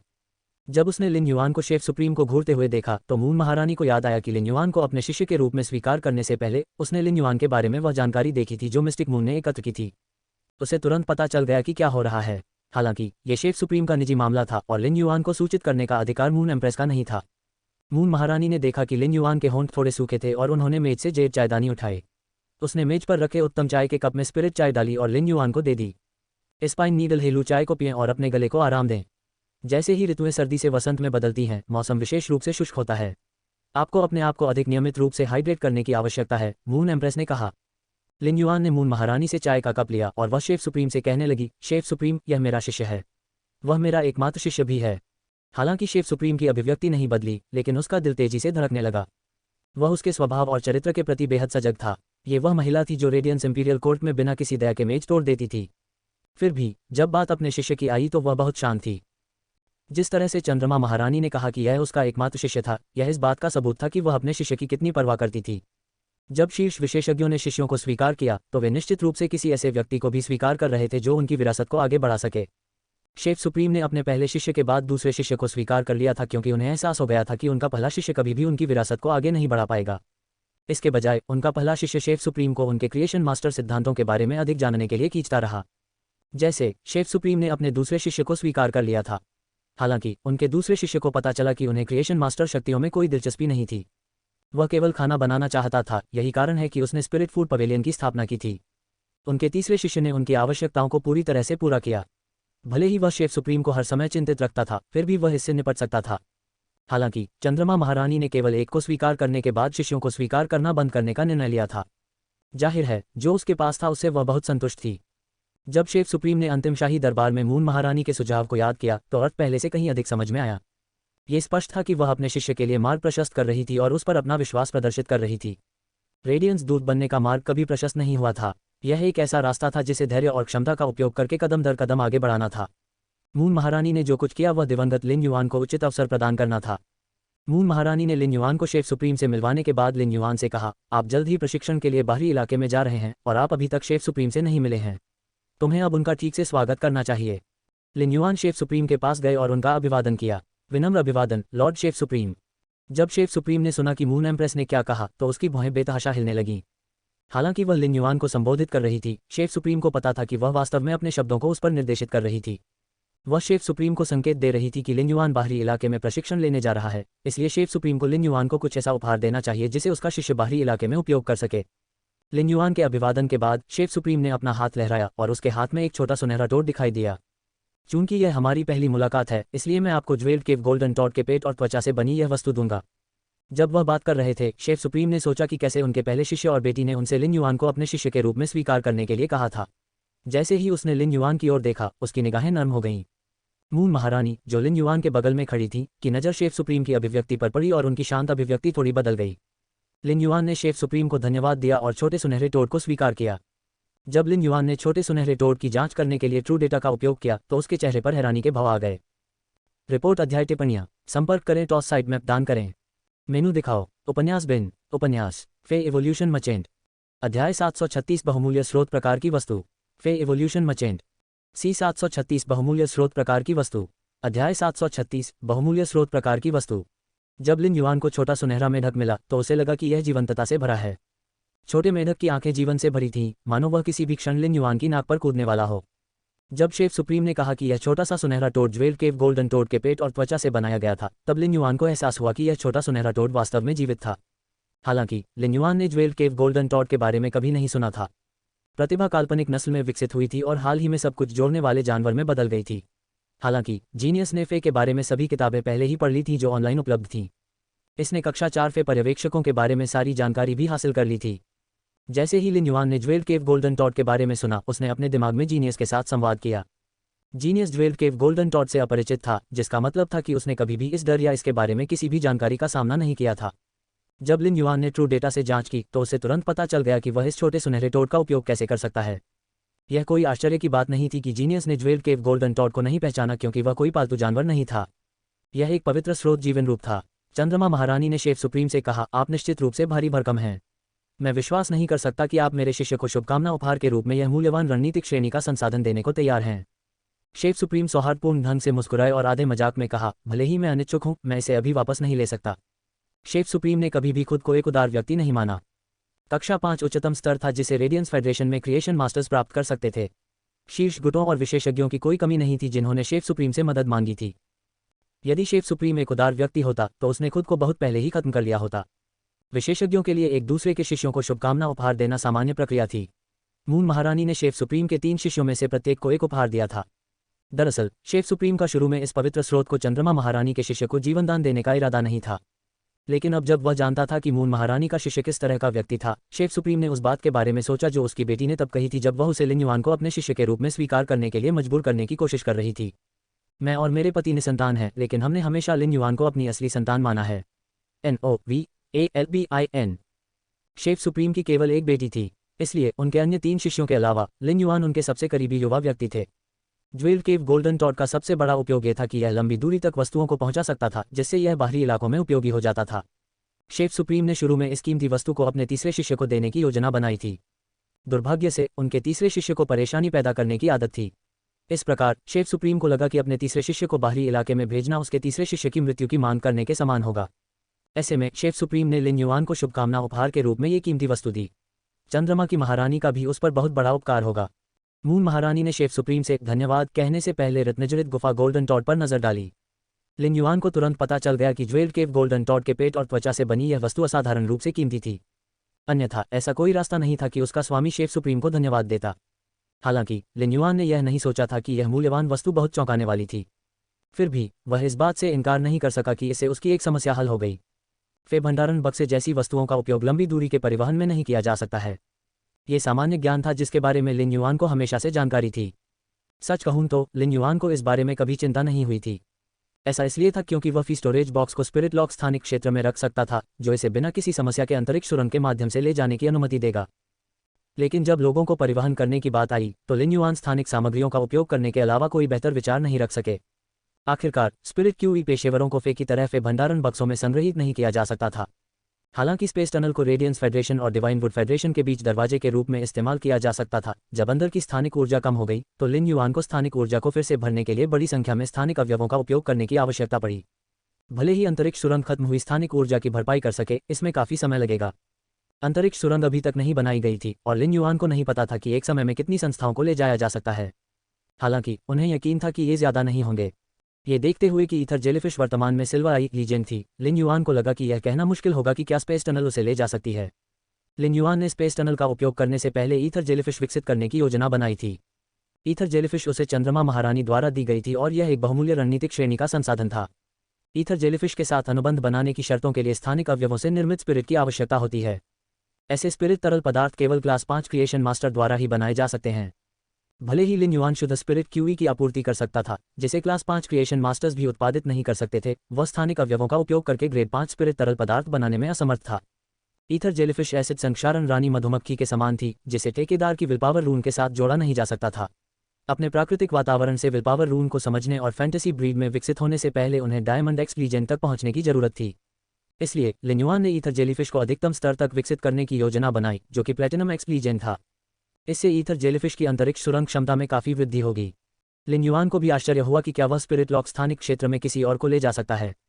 लेकिन एक बार जब यह विचार साकार हो गया तो लिन युआन ने इसे बंद कर दिया। उन्होंने महसूस किया कि मोबियस का अस्तित्व पवित्र तलवार चलाने वाली रानी की क्षमता से भी बड़ा रहस्य था। वह ये रहस्य कभी किसी और को नहीं बताएगा। इस प्रकार वह स्पिरिट लॉक स्थानिक क्षेत्र के अंदर किसी और को अनुमति नहीं दे सकता था। उन्होंने शुरू में स्काई सिटी के सदस्यों को स्पेस टनल के माध्यम से डिवाइन वुड फेडरेशन तक ले जाने के लिए बड़ी संख्या में स्थानिक सामग्रियों का उपयोग करने की योजना बनाई थी। लेकिन अब जब उसके पास बहुमूल्य गोल्डन टॉड था तो वह स्पिरिट क्यूई पेशेवरों को स्पिरिट लॉक स्थानिक क्षेत्र में ले जा सकता था। हालांकि ज्वेल्ड केव गोल्डन टॉड का स्थान बहुत छोटा था, केवल 2 वर्ग क्यूबिक चौड़ा था। अधिक से अधिक इसमें केवल 10 लोग ही समा सकेंगे। रिपोर्ट अध्याय टिप्पणियां संपर्क करें टॉस साइट मैप दान करें। मेनू दिखाओ। उपन्यास बिन। उपन्यास फे एवोल्यूशन मचेंट। अध्याय 737 टॉवर कैनन 100 वर्षीय योजना स्लीपर्स रिवाइवल। फे एवोल्यूशन मचेंट। सी 737 टावर कैनन 100 साल की योजना स्लीपर्स रिवाइवल। प्लेवलूम रात के 12 बजे ट्रू विथ फुल स्क्रीन। अध्याय 737 टावर कैनन की 100 साल की योजना स्लीपर का पुनरुद्धार। स्पिरिट लॉक स्थानिक क्षेत्र की तरह ज्वेलरी केव गोल्डन टॉड से बनी मूल्यवान वस्तु को विकसित नहीं किया जा सका। लिन युआन ने यह भी महसूस किया कि अन्य मूल्यवान वस्तुएं स्पिरिट लॉक स्थानिक क्षेत्र से बहुत भिन्न हैं। इससे लिन युआन को और भी संदेह हो गया कि वास्तव में मोबियस क्या है। लिन युआन ने छोटे सुनहरे मेढक को अपने हाथ में दबाया। यह अनुभूति अत्यंत कोमल मांसपेशी के समान थी। ज्वेलरी केव गोल्डन टॉड से बनी यह मूल्यवान वस्तु लिन युआन की जानकारी में थी। वह कुछ समय से स्पिरिट क्यूई पेशेवर थे और पिछले वर्ष में उनका क्षितिज तेजी से विस्तृत हुआ था। यहाँ तक कि कुछ राजा श्रेणी के विशेषज्ञ भी उन सभी चीज़ों का अनुभव करने की उम्मीद नहीं कर सकते थे जो लिन युआन ने अपने पूरे जीवन में अनुभव किया था। फिर भी उन्होंने आध्यात्मिक सामग्रियों को मूल्यवान वस्तुओं में बदलने के बारे में कभी नहीं सुना था। चंद्रमा की महारानी ने लिन युआन को गहरे विचार में डूबे हुए छोटे सुनहरे मेढक को देखते हुए देखा। पवित्र स्रोत जीवन रूप फे और स्रोत प्रकार के जीवन रूप के समान नहीं है। जब एक आत्मा क्यूई पेशेवर एक पवित्र स्रोत जीवन रूप को मारता है तो वह पवित्र स्रोत जीवन रूप के मृत शरीर से पवित्र स्रोत जीवन रूप की शक्तियों के एक हिस्से के साथ एक आध्यात्मिक घटक प्राप्त कर सकता है। कक्षा 5 क्रिएशन मास्टर्स मूल्यवान वस्तुओं को बनाने के लिए ऐसी आध्यात्मिक सामग्री का उपयोग कर सकते हैं। लेकिन मूल्यवान वस्तु बनने के बाद पवित्र स्रोत जीवन रूप की शक्तियों का एक बड़ा हिस्सा नष्ट हो जाएगा। केवल लगभग 1% शक्तियां ही बचेंगी, मून एम्प्रेस ने समझाया। लिन युआन को तुरंत समझ आ गया कि ऐसी मूल्यवान वस्तुएं क्या थीं। जाहिरा तौर पर वे केवल आध्यात्मिक सामग्रियों से ही बनाए जा सकते हैं जो पवित्र स्रोत जीवन रूपों के शरीर से आते हैं। लिन युआन को एक और क्रिएशन मास्टर क्षमता भी मिली। वे पवित्र स्रोत जीवन रूपों से आए आध्यात्मिक अवयवों से मूल्यवान वस्तुएं बनाने में सक्षम थे। लिन युआन को इस क्षमता के बारे में पता चलने की उम्मीद नहीं थी। इससे उन्हें एहसास हुआ कि वह केवल फेस के ग्रेड विकसित करने में असमर्थ होने के बजाय एक सच्चे क्लास 5 क्रिएशन मास्टर बनने से कहीं आगे थे। लिन युआन के चेहरे पर एक उज्ज्वल मुस्कान फैल गई जिसमें मोती जैसे सफेद दांतों की एक रेखा दिखाई दे रही थी। मास्टर, अब मैं समझ गया। लॉर्ड शेफ सुप्रीम, आपकी उदारता के लिए धन्यवाद, लिन युआन ने कहा। शेफ सुप्रीम ने लिन युआन और मून महारानी के स्नेहपूर्ण कार्यों का अवलोकन किया। गुरु सिखाने के इच्छुक थे जबकि शिष्य सीखने के इच्छुक थे। अपने 3 चिंतित शिष्यों के बारे में सोचते ही शेफ सुप्रीम का सिर धड़कने लगा। उसे लगा कि उसे उनके आपसी स्नेह का प्रदर्शन देखना बंद कर देना चाहिए। इससे उन्हें अन्य गुरुओं और शिष्यों को अपने करीबी रिश्ते को प्रदर्शित करते हुए देखना और भी बुरा लग रहा था। चंद्रमा महारानी, आपने मुझसे यहाँ सिर्फ इसलिए नहीं कहा कि मैं आपके शिष्य को देख सकूं और मैं उसे एक शुभकामना उपहार दे सकूं, है ना? मून महारानी को पता था कि शेफ सुप्रीम जाने वाला है, इसलिए वह तुरंत गंभीर हो गई। रात झुके हुए चंद्रमा ने भी एक शिष्य को स्वीकार कर लिया। 10 दिनों में मिडनाइट पैलेस एक गार्ड ये भोज आयोजित करेगा। बेहतर होगा कि आप वहीं रहें। जैसे ही शेफ सुप्रीम ने हंसी उड़ाई, उसकी प्रसन्नता की अभिव्यक्ति तुरंत बदल गई। नाइट लीनिंग मून द्वारा एक शिष्य को स्वीकार करने का मुझसे क्या लेना देना है? आयामी दरार की सक्रिय अवधि लगभग हम पर है। Night leaning moon spirit guards के साथ क्यों नहीं रह रही है जैसा उसे रहना चाहिए? वह मिडनाइट पैलेस में वापस क्यों चली गई? मून एम्प्रेस ने शेफ सुप्रीम पर तीखी नज़र डाली। वह जानती थी कि शेफ सुप्रीम और नाइट लीनिंग मून कभी आमने सामने नहीं थे। ये लगातार एक पहेली बनी हुई थी। वह गार्ड ये बैंक्वेट के बारे में शेफ सुप्रीम को सूचित करने से भी खुश नहीं थी, लेकिन यह एक अत्यंत महत्वपूर्ण कार्यक्रम था जिसमें शेफ सुप्रीम को भाग लेना था। NOVALBIN टावर कैनन फिर से सक्रिय है। गार्ड ये बैंक्वेट के आयोजन के पीछे का कारण टावर कैनन से निपटने के लिए एक योजना बनाना है। 67वें पृष्ठ युद्ध के मंत्रों में से एक को बंदी बनाकर बाहरी इलाके से लौटा। चैंटर की यादों से पता चला कि टावर कैनन गुप्त रूप से 100 साल की योजना लेकर आया था, लेकिन योजना के बारे में कोई जानकारी नहीं मिल सकी। ये तो बस इतना ही पता है कि इस योजना का शीर्षक द स्लीपर्स रिवाइवल है। हालांकि विवरण अज्ञात हैं, लेकिन ये पता चला कि योजना के 3 चरण हैं: बीज, अंकुर और ब्लूम। ऐसा प्रतीत होता है मानो वे पहले से ही अंकुरन अवस्था में हैं। शेफ सुप्रीम ने भौहें चढ़ा लीं और धीमी आवाज में कहा, मैं 10 दिनों में मिडनाइट पैलेस में रहूंगा। जैसे ही आखिरी शब्द उसके होठों से निकला, chef supreme radiant moon palace के आंतरिक महल से गायब हो गया। मून महारानी ने शेफ सुप्रीम से बात करने के लिए लिन युआन से मुंह नहीं मोड़ा। इस प्रकार लिन युआन को टावर कैनन योजना के बारे में भी पता चल गया। लिन युआन टावर कैनन से गहराई से जुड़े हुए थे। सुजवेंट मिथ, 2 नाइट कैलामिटी क्रो और हंटिंग एशेज जो उभरते हुए आयामी दरार में दिखाई दिए थे, 7वें पृष्ठ युद्ध के अधीनस्थ थे। 7वां पृष्ठ युद्ध 8 पृष्ठों में से एक था। जब लिन युआन ने योजना के बारे में मून महारानी ने जो कहा उसे सुना तो उसके अंदर तात्कालिकता की भावना जाग उठी। वर्तमान में लिन युआन मून महारानी की मदद नहीं कर सका, लेकिन उसे अभी भी तैयारी शुरू करनी चाहिए। चूंकि टावर कैनन की द स्लीपर्स रिवाइवल 100 साल की योजना थी, स्प्राउट और ब्लूम चरणों के बीच कम से कम कुछ दशक होंगे, लेकिन उनमें से कोई भी नहीं जानता था कि अंकुरन अवस्था कितने समय से प्रगति कर रही थी। बहरहाल लिन युआन का मानना था कि वह निश्चित रूप से 3 वर्षों में चंद्रमा महारानी की मदद करने के लिए पर्याप्त मजबूत हो जाएगा। चंद्रमा महारानी की भी अपनी योजना थी। उदाहरण के लिए, जब वह टावर कैनन के बारे में बात कर रही थी तो उसने जानबूझकर लिन युआन को नहीं भेजा था क्योंकि वह रेडियंस 100 सीक्वेंस का सदस्य बनना चाहता था और रेडियंस एओए बनने का प्रयास कर रहा था। इस प्रकार यह बेहतर था कि लिन युआन इन चीज़ों को जल्द से जल्द सीख ले। मून महारानी ने लिन युआन की ओर देखा और एक बोतल निकाली जिसके अंदर चांदी जैसा चिपचिपा तरल पदार्थ था। बोतल में मौजूद तरल पदार्थ से स्थानिक तरंगें उत्पन्न होने लगीं। स्थानिक तरंगें एक दूसरे से सटी हुई थीं और ऐसा लग रहा था जैसे आकाश में सैकड़ों स्थानिक फूल खिल गए हों। चंद्रमा की महारानी ने तरल पदार्थ की स्थानिक जीवंतता को उत्तेजित करने के इरादे से बोतल में तरल पदार्थ को हिलाया। एक झटके में सैकड़ों स्थानिक फूल पंखुड़ियों की एक अजीब बारिश में बदल गए। मिस्टिक मून ने इथेरियल जेलीफिश से संपर्क करने के लिए स्टार्टलिंग लाइन्स कॉन्टिनेंट में स्थान ढूंढ लिया है। आप किसी भी समय डिवाइन वुड फेडरेशन के लिए एक स्पेस टनल खोलने का विकल्प चुन सकते हैं। मैंने इस स्पिरिट तरल पदार्थ को उस अंडे के खोल से बनाया है जिससे इथेरियल जेलीफिश निकली थी। ये ईथर जेलीफिश को डायमंड एक्स लीजेंड में विकसित करने में सक्षम होगा, मून एम्प्रेस ने कहा। फिर उसने एक और जेड कटोरा निकाला जिसमें एक बहुत छोटा पीला पौधा लगाया गया था। हालांकि कुपोषित पीले पौधे के शीर्ष पर एक बड़ा सफेद फूल खिल रहा था। बाहरी पंखुड़ियां खुलने लगी थीं। पंखुड़ी के भीतरी भाग पर असंख्य छोटे छोटे पीले धब्बे तारों जैसे लग रहे थे। मून एम्प्रेस ने लिन युआन को स्पिरिट फ्लूइड और पौधा दोनों सौंपे और कहा, यह स्टारलाइट इंटेलिजेंट डार्क क्लाउड्स है। यदि आप क्रिस्टलीकृत पराग खाते हैं तो आप ग्रेड रोल करने में सक्षम होंगे। यह आपको ईथर जेलीफिश को शिखर डायमंड तक विकसित करने की अनुमति देगा जो इसे विलपावर रून को जल्दी समझने में सक्षम करेगा। इससे ईथर जेलीफिश के फैंटेसी ब्रीड में विकसित होने की संभावना बढ़ जाएगी। लिन युआन को एहसास हुआ कि मून महारानी ने इस तथ्य को समझ लिया था कि वह भी रैंक स्पिरिट क्यूई पेशेवर बन गया है। लिन युआन ने मून महारानी को अस्वीकार नहीं किया और वह जो पेशकश कर रही थी उसे प्राप्त किया। लिन युआन को उसके उपहार स्वीकार करते देख चंद्रमा की महारानी बहुत प्रसन्न हुई। चूंकि लिन युआन डिवाइन वुड फेडरेशन में जाने वाले थे इसलिए मून महारानी ने उन्हें कुछ गंभीर सलाह दी। इसके बाद उन दोनों ने रेडिएंट मून पैलेस में दोपहर का भोजन किया और लिन युआन के जाने से पहले एक सवाल जवाब सत्र आयोजित किया। जब लिन युआन हवेली लौटे तो उन्होंने मास्टर होंगशेन और हुक्वान को एक साथ बैठे देखा। मास्टर होंगशेन उत्साह से इशारे कर रहे थे और उनकी नाक ऐसी लग रही थी जैसे वह स्थायी रूप से अपना आकार बदलने वाली हो। रिपोर्ट अध्याय टिप्पणियाँ संपर्क करें टॉस साइट मैप दान करें। मेनू दिखाओ। उपन्यास बिन उपन्यास फे एवोल्यूशन मचेंट अध्याय 738 300 मीटर भूमिगत फे एवोल्यूशन मचेंट सी 738 300 मीटर भूमिगत अध्याय 738 300 मीटर भूमिगत। अनुवादक एटलिस स्टूडियो संपादक एटलिस स्टूडियो। लिन युआन ने इशारा करते हुए मास्टर होंगशेन को चिल्लाते हुए सुना, 30 मीटर बहुत उथला है। ये 300 मीटर होना चाहिए। साथ ही सुरक्षित रहने के लिए जगह पर्याप्त चौड़ी होनी चाहिए। यह इतना बड़ा और मजबूत होना चाहिए कि डायमंड फीस भी बिना किसी समस्या के वहां घूम सके। मास्टर होंगशेन पहले से ही स्वाभाविक रूप से गंदा था। वह शायद कई दिनों से नहीं नहाया था। उसकी सारी दाढ़ी एक साथ उलझी हुई थी। जब मास्टर होंगशेन ने बात की तो झागदार थूक की कई बूंदें उड़ गईं और उनकी गंदी दाढ़ी पर चिपक गईं। उसके उत्साहित हाथों ने हुक्वान की कलम पकड़ ली और तहखाने का खाका खींच दिया। जब हुक्वान ने सुना कि मास्टर होंगशेन ने क्या कहा तो उसे लगा कि उसका दिमाग फट रहा है। हुक्वान के अंदर आग भड़क उठी और उसने अपना पेन नीचे पटक दिया और कहा, 30 मीटर काफ़ी है। क्या यंग मास्टर को पता है कि आप 300 मीटर नीचे खुदाई करना चाहते हैं? 30 मीटर गहरी मिट्टी पहले से ही जलवाष्प से भरी हुई है। 1 मीटर गहरा और पानी केवल दीवारों से रिस रहा होगा। क्या आप पशु प्रजनन कक्ष में भी पानी की टंकी बनाने की योजना बना रहे हैं? तहखाने को 300 मीटर भूमिगत बनाना असंभव नहीं है, लेकिन इसके बाहरी हिस्से को गोल्ड ट्रिकल रॉक मेटल से मजबूत करना होगा।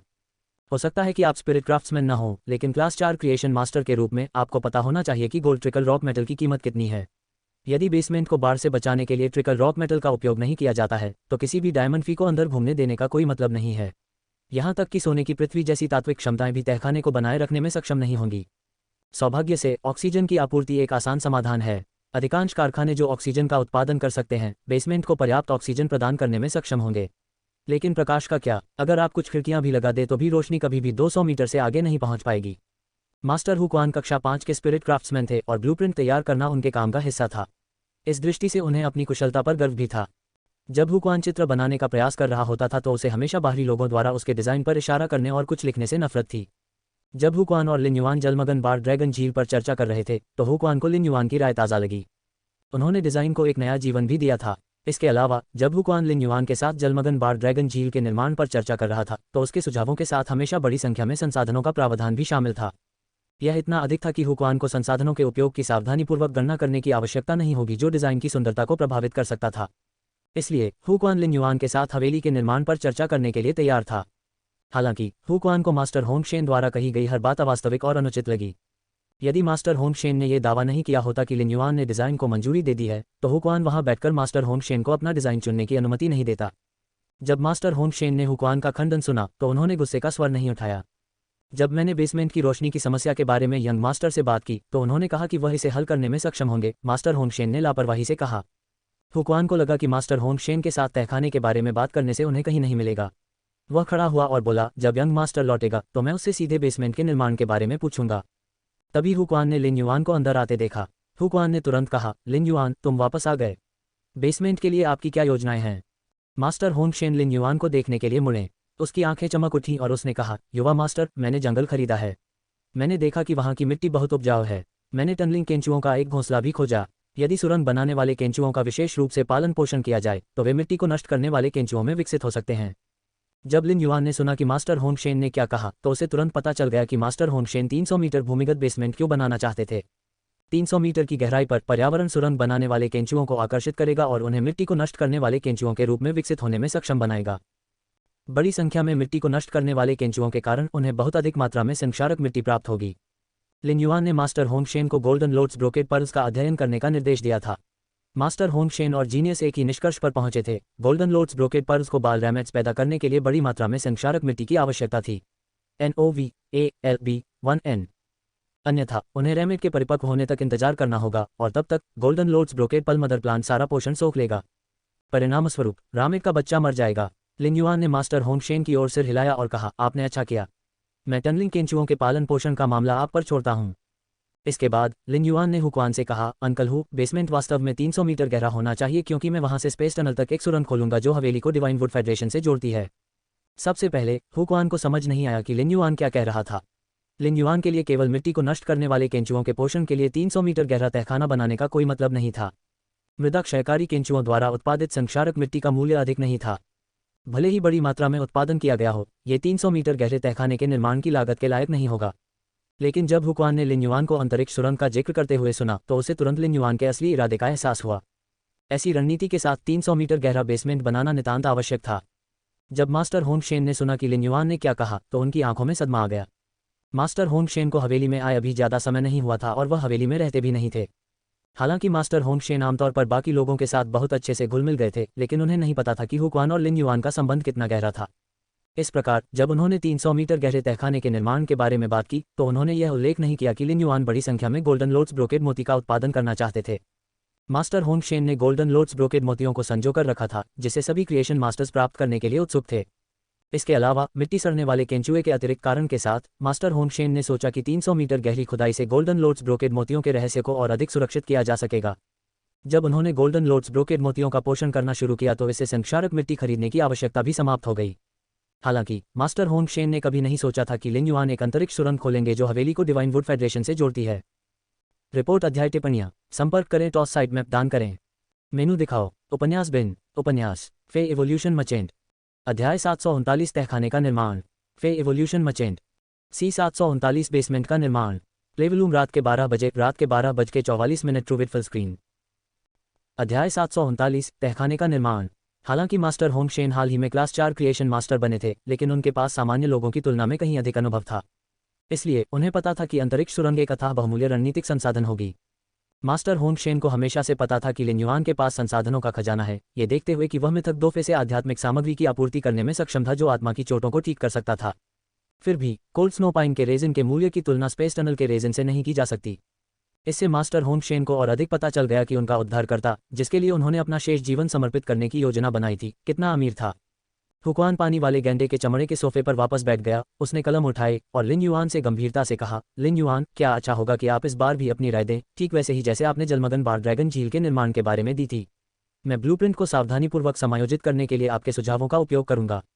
लिन युआन ने हुक्वान के शब्दों पर विचार किया। अपने हाथ के इशारे से उसने सूर्य के प्रकाश राजा कमल को बुलाया जो अभी अभी विकसित हुआ था। जब मास्टर होंगशेन ने सनलाइट किंग लोड्स को देखा तो उन्होंने ताली बजाई और खुशी से हंसने लगे। हालांकि उसकी हंसी में एक अप्राकृतिक स्वर था। मास्टर होंगशेन शांति की प्रतिमूर्ति थे। चूंकि मास्टर होंगशेन कक्षा 4 क्रिएशन मास्टर थे, उन्होंने तुरंत सनलाइट किंग लोड्स को पहचान लिया। वह इस बात को लेकर बेहद चिंतित थे कि क्या प्रकाश गोल्डन लोड्स ब्रोकेड मोतियों तक पहुंच पाएगा, क्योंकि उनका विकास काफी हद तक इसी पर निर्भर था। गोल्डन लोड्स ब्रोकेड पर्ल्स को रोजाना कम से कम 12 घंटे सूरज की रोशनी में रहना पड़ता है। इससे भी कम और गोल्डन लोड्स ब्रोकेड पर्ल्स की विकास दर तेजी से धीमी हो जाएगी। सनलाइट किंग लोड्स बेसमेंट की धूप की समस्या को हल करने में सक्षम होगा। अंकल हु, ये सनलाइट किंग लोड्स है। सूरज की रोशनी को अवशोषित करने के बाद ये रात में एक छोटे सूरज की तरह काम कर सकता है जो बेसमेंट के लिए आवश्यक रोशनी की आपूर्ति करेगा। जब तहखाना बन जाए तो मैं चाहता हूं कि तुम उसे दीपक की भांति ऊपर लटका देना। हुक्वान ने एक पल के लिए लिन युआन के शब्दों पर विचार किया और कहा, यह संभव है, लेकिन बेसमेंट सिर्फ एक बड़ा कमरा नहीं हो सकता। यदि एक भी इकाई बहुत चौड़ी है तो यह बेसमेंट को भूकंप के प्रति अधिक संवेदनशील बना देगी। यदि हम उच्च श्रेणी के ट्रिकल रॉक मेटल के साथ साथ प्रत्येक कमरे को लगभग 200 वर्ग मीटर तक रखते हैं तो मुझे विश्वास है कि बेसमेंट तब तक सुरक्षित रहेगा जब तक कि मिड ब्रीड के जानवर इस पर हमला नहीं करते। मास्टर होंगशेन स्पिरिट क्राफ्ट्समैनशिप को नहीं समझते थे, लेकिन जब उन्होंने हुक्वान को यह कहते सुना कि हर कमरा अधिकतम 200 वर्ग मीटर का ही हो सकता है तो उनकी भौहें तन गईं। गोल्डन लोड्स ब्रोकेड मोतियों के प्रजनन के लिए मात्र 200 वर्ग मीटर निश्चित रूप से पर्याप्त नहीं था। अधिक से अधिक इसमें एक समय में केवल 800 गोल्डन लोड्स ब्रोकेड मोती ही रखे जा सकेंगे। चूंकि उन्होंने मादा गाय का प्रजनन करने का निर्णय लिया है, इसलिए उन्हें यथासंभव अधिक से अधिक प्रजनन करना चाहिए। मास्टर होंगशेन को लगा कि वह 2000 फुल ब्रोकेड मोतियों की देखभाल स्वयं कर सकते हैं। यहाँ तक कि वह एंजल फिश ऑफ ब्लिस को प्लेटिनम में विकसित करने में सक्षम बनाने के लिए स्पिरिट तरल पदार्थ भी बनाने में सक्षम होगा। लिन युआन ने शांति से जवाब दिया, अंकल हु, आप हर कमरे में एक सनलाइट किंग लोड्स लटका सकते हैं। मेरे पास उनमें से बहुत सारे हैं। इसके बाद लिन युआन ने मास्टर होंगशेन की ओर रुख किया और कहा, मास्टर होंगशेन, यदि आप स्वतंत्र हैं तो कृपया जलमगन बार ड्रैगन झील में सनलाइट किंग लोड्स को डायमंड एक्स लीजेंड में विकसित करने में मदद करें। सनलाइट किंग लोड्स जिसे लिन युआन ने मास्टर होंगशेन को विकसित करने के लिए कहा था, वह ऑटेट था जो मास्टर डुआनली से आया था। लिन युआन ने इसे जलमगन बार ड्रैगन झील में लगाया था। क्लास 4 क्रिएशन मास्टर के रूप में मास्टर होंगशेन के पास अब फे के ग्रेड को डायमंड एक्स में विकसित करने की क्षमता थी। नोव एल्प एकन। जब तहखाने का निर्माण किया गया था तो सनलाइट किंग लोड्स द्वारा अवशोषित सभी सूरज की रोशनी जलमगन बार ड्रैगन झील में ऑटेट से आएगी। उन्हें बस सनलाइट किंग लोड्स ऑटेट की जड़ों को चाइल्ड रैमेट से जोड़ना था। उस समय भले ही बच्चे रामेट्स के फूलों को सूरज की रोशनी न मिले, फिर भी वे ऑटेट में संग्रहित सूरज की रोशनी प्राप्त करने में सक्षम होंगे। वर्तमान में जलमगन बार ड्रैगन झील का आधार लगभग पूरी तरह से अमेजोनाइट और लारिमार से ढका हुआ था। मास्टर होंगशेन को सनलाइट किंग लोड्स के ऑटेट को शिखर डायमंड ग्रेड तक पोषित करने के लिए कहकर ये हुक्वान के क्लास 3 स्पिरिट शिल्पकारों को सनलाइट किंग लोड्स पर मंडप बनाने की अनुमति देगा। अन्यथा हुक्वान की कार्य प्रगति में देरी होगी। जब मास्टर होंगशेन ने सुना कि लिन युआन ने क्या कहा तो उन्होंने तुरंत उत्तर दिया, इसे मुझ पर छोड़ दो। मैं 3 दिनों में सनलाइट किंग लोड्स का विकास पूरा कर लूंगा।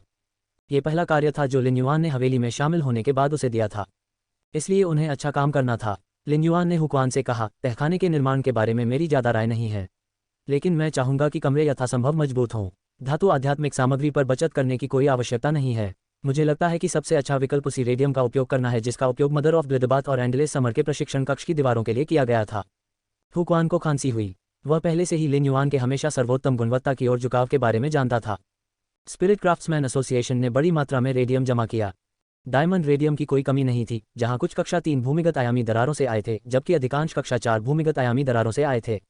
लेकिन डायमंड रेडियम के कई उपयोग हुए जिसके परिणामस्वरूप इसकी कीमत आसमान छू गई। हालांकि हुक्वान कक्षा 5 का स्पिरिट क्राफ्ट्समैन था, लेकिन उसे स्पिरिट क्राफ्ट्समैन एसोसिएशन से बड़ी मात्रा में रेडियम लेने के लिए भारी रकम चुकानी पड़ती थी। लिन युआन, स्पिरिट क्राफ्ट्समैन एसोसिएशन में रेडियम का एक बड़ा भंडार है, लेकिन उन्हें रेडियंस डॉलर से नहीं खरीदा जा सकता। उन्हें केवल बहुमूल्य संसाधनों के बदले में ही प्राप्त किया जा सकता है। लिन युआन का चेहरा खुशी से चमक उठा। यह आश्चर्यजनक था कि हुक्वान रेडियम मुद्दे को हल कर सकता था। अन्यथा लिन युआन को पिछली बार की तरह परचेज विद नो लॉस्टो फैन क्लब में अपने कनेक्शन की ओर रुख करना होगा। लिन युआन ने परचेज विद नो लॉस्टो के अंध व्यापार से बड़ी मात्रा में ऑरोरा पराग जमा किया था। हर दिन 30 नए लोग फैन क्लब में शामिल होते थे। रिपोर्ट अध्याय टिप्पणियाँ। संपर्क करें, टॉस साइट मैप दान करें, मेनू दिखाओ। उपन्यास बिन उपन्यास फे एवोल्यूशन मचेंट। अध्याय 740। लिन युआन ने अपनी पहचान प्रकट करने की योजना बनाई। फे एवोल्यूशन मचेंट सी 740। लिन युआन ने अपनी पहचान प्रकट करने की योजना बनाई। प्लेवलूम रात के 12 बजे, रात के 12:44 ट्रू विद फुल स्क्रीन। अध्याय 740। लिन युआन की अपनी पहचान प्रकट करने की योजना। हर रात लिसन एक बाहरी परत वाले स्वर्गीय युवती श्रेणी के मौलिक मोती के लिए फैन क्लब में एक नीलामी का प्रबंधन करता था। चूंकि सबसे ऊंची बोली लगाने वाले ने जीत हासिल की, इसलिए जो लूट प्राप्त होगी वह निश्चित थी। हालांकि नीलामी के माध्यम से प्राप्त आध्यात्मिक सामग्रियों को लिसन द्वारा क्रमबद्ध किया गया था और अलग अलग फे भंडारण बक्सों में रखा गया था, जिन्हें तीसरी मंजिल पर हवेली के भंडार कक्ष में संग्रहित किया गया था। लिन युआन अब आध्यात्मिक सामग्री जमा करने के लिए परचेज विद नो लॉस्टो के फैन क्लब पर निर्भर नहीं रह सकता था। जब उन्होंने कंडेंस फेयरी ऑर्चर्ड के बारे में जानकारी समझी तो उन्हें पता चला कि क्रिएशन मास्टर संसाधनों के लिए वे पूरी तरह से उन पर निर्भर थे। इससे लिन युआन को आध्यात्मिक सामग्री के लिए सन निंग्स यांग से संपर्क करने का अधिकार मिल गया। इस रास्ते ने लिन युआन के लिए दुर्लभ संसाधनों को इकट्ठा करना बहुत आसान बना दिया। जहां तक मुआवजे की बात है, लिन युआन अपनी कड़ी मेहनत से उसे मुआवजा दे सकता था। चूंकि वह भी रैंक स्पिरिट क्यूई पेशेवर बन गया था, लिन युआन की उत्पादकता ने खुद को भी डरा दिया था। लिन युआन ने हुक्वान और मास्टर होंग शेन को स्वर्गीय युवती श्रेणी के मौलिक मोतियों के 2 ब्रोकेड बक्से दिए थे ताकि वे आरिफिट के रूप में उपयोग कर सकें। अब लिन युआन ने स्वर्गीय युवती श्रेणी के मौलिक मोतियों के 2 और ब्रोकेड बक्से निकाले, उन्हें हुक्वान को दिया और कहा, अंकल हु, अंदर काफ़ी संख्या में मौलिक मोती हैं। स्पिरिट क्राफ्ट्समैन एसोसिएशन में रेडियम का व्यापार करना आपके लिए पर्याप्त होना चाहिए। लिन युआन ने महसूस किया कि व्यापार की सबसे बुनियादी मुद्रा मौलिक मोती थे जो स्पिरिट लॉक स्थानिक क्षेत्र में लगातार उत्पादित किए जा रहे थे। जब हुक्वान ने मौलिक मोती स्वीकार किए तो उसने उत्सुकता से उन्हें डायमंड फे भंडारण बॉक्स में संग्रहित कर दिया। हालांकि लिन युआन ने हुक्वान को मौलिक मोती देने की अपनी कार्रवाई के बारे में ज़्यादा नहीं सोचा था, लेकिन जब हुक्वान को लिन युआन से मौलिक मोती मिले तो वह हमेशा सतर्क रहता था। वह हमेशा अपनी अनामिका उंगली पर डायमंड फे स्टोरेज बॉक्स की जांच करता था। उसे डर था कि यह किसी भी समय गलती से गिर जाएगा या खो जाएगा। लिन युआन ने पूछने से पहले एक पल के लिए सोचा, अंकल हु, आपको क्या लगता है कि बेसमेंट बनाने के लिए सबसे अच्छी नींव कहाँ होगी? हुक्वान ने उत्तर दिया, हवेली के पीछे का हरा पहाड़ सबसे मजबूत है। हालांकि यह सतह पर केवल 400 से 500 वर्ग मीटर चौड़ा है, ये भूमिगत हजारों मीटर तक फैला हुआ है। लिन युआन ने तुरंत बेसमेंट के पैमाने पर निर्णय लिया। अंकल हु, आइए हरे पहाड़ के नीचे 300 मीटर की खुदाई करें और 300 मीटर के दायरे को कवर करने के लिए कई स्थानिक चुंबक और फ्लोटिंग सिल्वर स्ट्रैंड स्थापित करें। हमें स्थानिक उतार चढ़ाव को पूरी तरह से छिपाने के लिए पर्याप्त स्थान रखना होगा। जब अंतरिक्ष सुरंग के रूप में लंबी दूरी का स्थानिक टेलीपोर्टेशन किया गया तो निश्चित रूप से इसके परिणामस्वरूप मजबूत स्थानिक उतार चढ़ाव होंगे। यदि वे स्थानिक उतार चढ़ाव को सख्ती से नहीं रोकते तो इसे स्थानिक प्रकार के फे द्वारा स्थित किया जा सकता था, भले ही अंतरिक्ष सुरंग 300 मीटर गहराई में बनाई गई हो। एक बार जब लिन युआन निर्देश दे चुका था तो उसके पास बेसमेंट के निर्माण के बारे में जोड़ने के लिए और कुछ नहीं था। जब उसने हुक्वान और मास्टर होंग शेन के बीच के उस दृश्य के बारे में सोचा जो उसने घर में प्रवेश करते समय देखा था, तो लिन युआन ने उनसे कहा, अंकल हु, बेसमेंट बनाने का मुख्य कारण स्काई सिटी के लिए एक भूमिगत बेस बनाना है। वहाँ स्पेस टनल के निर्माण के अलावा इसका एक मुख्य कार्य मास्टर होंग शेन के लिए बड़ी संख्या में गोल्डन लोड्स ब्रोकेड मोतियों का उत्पादन करने के लिए प्रजनन स्थल होगा। इसलिए आपको बेसमेंट के निर्माण के बारे में मास्टर होंग शेन के कुछ सुझावों को सुनना होगा। हुक्वान ने यह संकेत देने के लिए सिर हिलाया कि वह लिन युआन का अर्थ समझता है। जब उन्होंने मास्टर होंग शेन का गंदा रूप देखा तो उन्हें थोड़ी शर्मिंदगी भी महसूस हुई। उनका पुराना गुस्सा भड़क गया और उन्होंने लिन युआन से कहा, यंग मास्टर, मैंने कई क्लास 3 स्पिरिट कारीगरों से संपर्क किया। उनमें से एक कक्षा 2 का है जिसे कक्षा 3 में पदोन्नत किया जाने वाला है। कुल मिलाकर उनकी संख्या लगभग 300 है। मैं उन्हें हेवनली क्राफ्ट पवेलियन में स्वीकार करने की योजना बना रहा हूँ। उसके बाद मुझे और भर्ती करने की आवश्यकता नहीं होगी। मैंने पिछले 200 में कुछ अच्छे लोगों पर ध्यान दिया। कुछ प्रशिक्षण के बाद उन्हें संभवतः कक्षा 4 स्पिरिट क्राफ्ट्समैन में पदोन्नत किया जाएगा। कक्षा 4 स्पिरिट क्राफ्ट्समैन में पदोन्नत होने के बाद वे अपनी पकड़ बनाने में सक्षम होंगे। जब स्पिरिट शिल्पकारों का यह नया बैच शामिल होता है तो वे जलमग्न बार ड्रैगन झील पर निर्माण में शामिल हो सकते हैं। होंग शेन ने मास्टर होंग शेन के कंधे को थपथपाया और कहा, छोटे भाई के रूप में मैं तुम्हें भोजन कराऊंगा। फिर मैं बेसमेंट में प्रजनन आधार के बारे में आपके सभी अनुरोधों और सुझावों को सुनूंगा। मास्टर होंग शेन हुक्वान के गुस्से से पूरी तरह से बेखबर थे, क्योंकि जब वह स्पिरिट तरल पदार्थ बनाते समय परेशान हुए तो उनका खुद का गुस्सा 10 गुना ज़्यादा खराब था।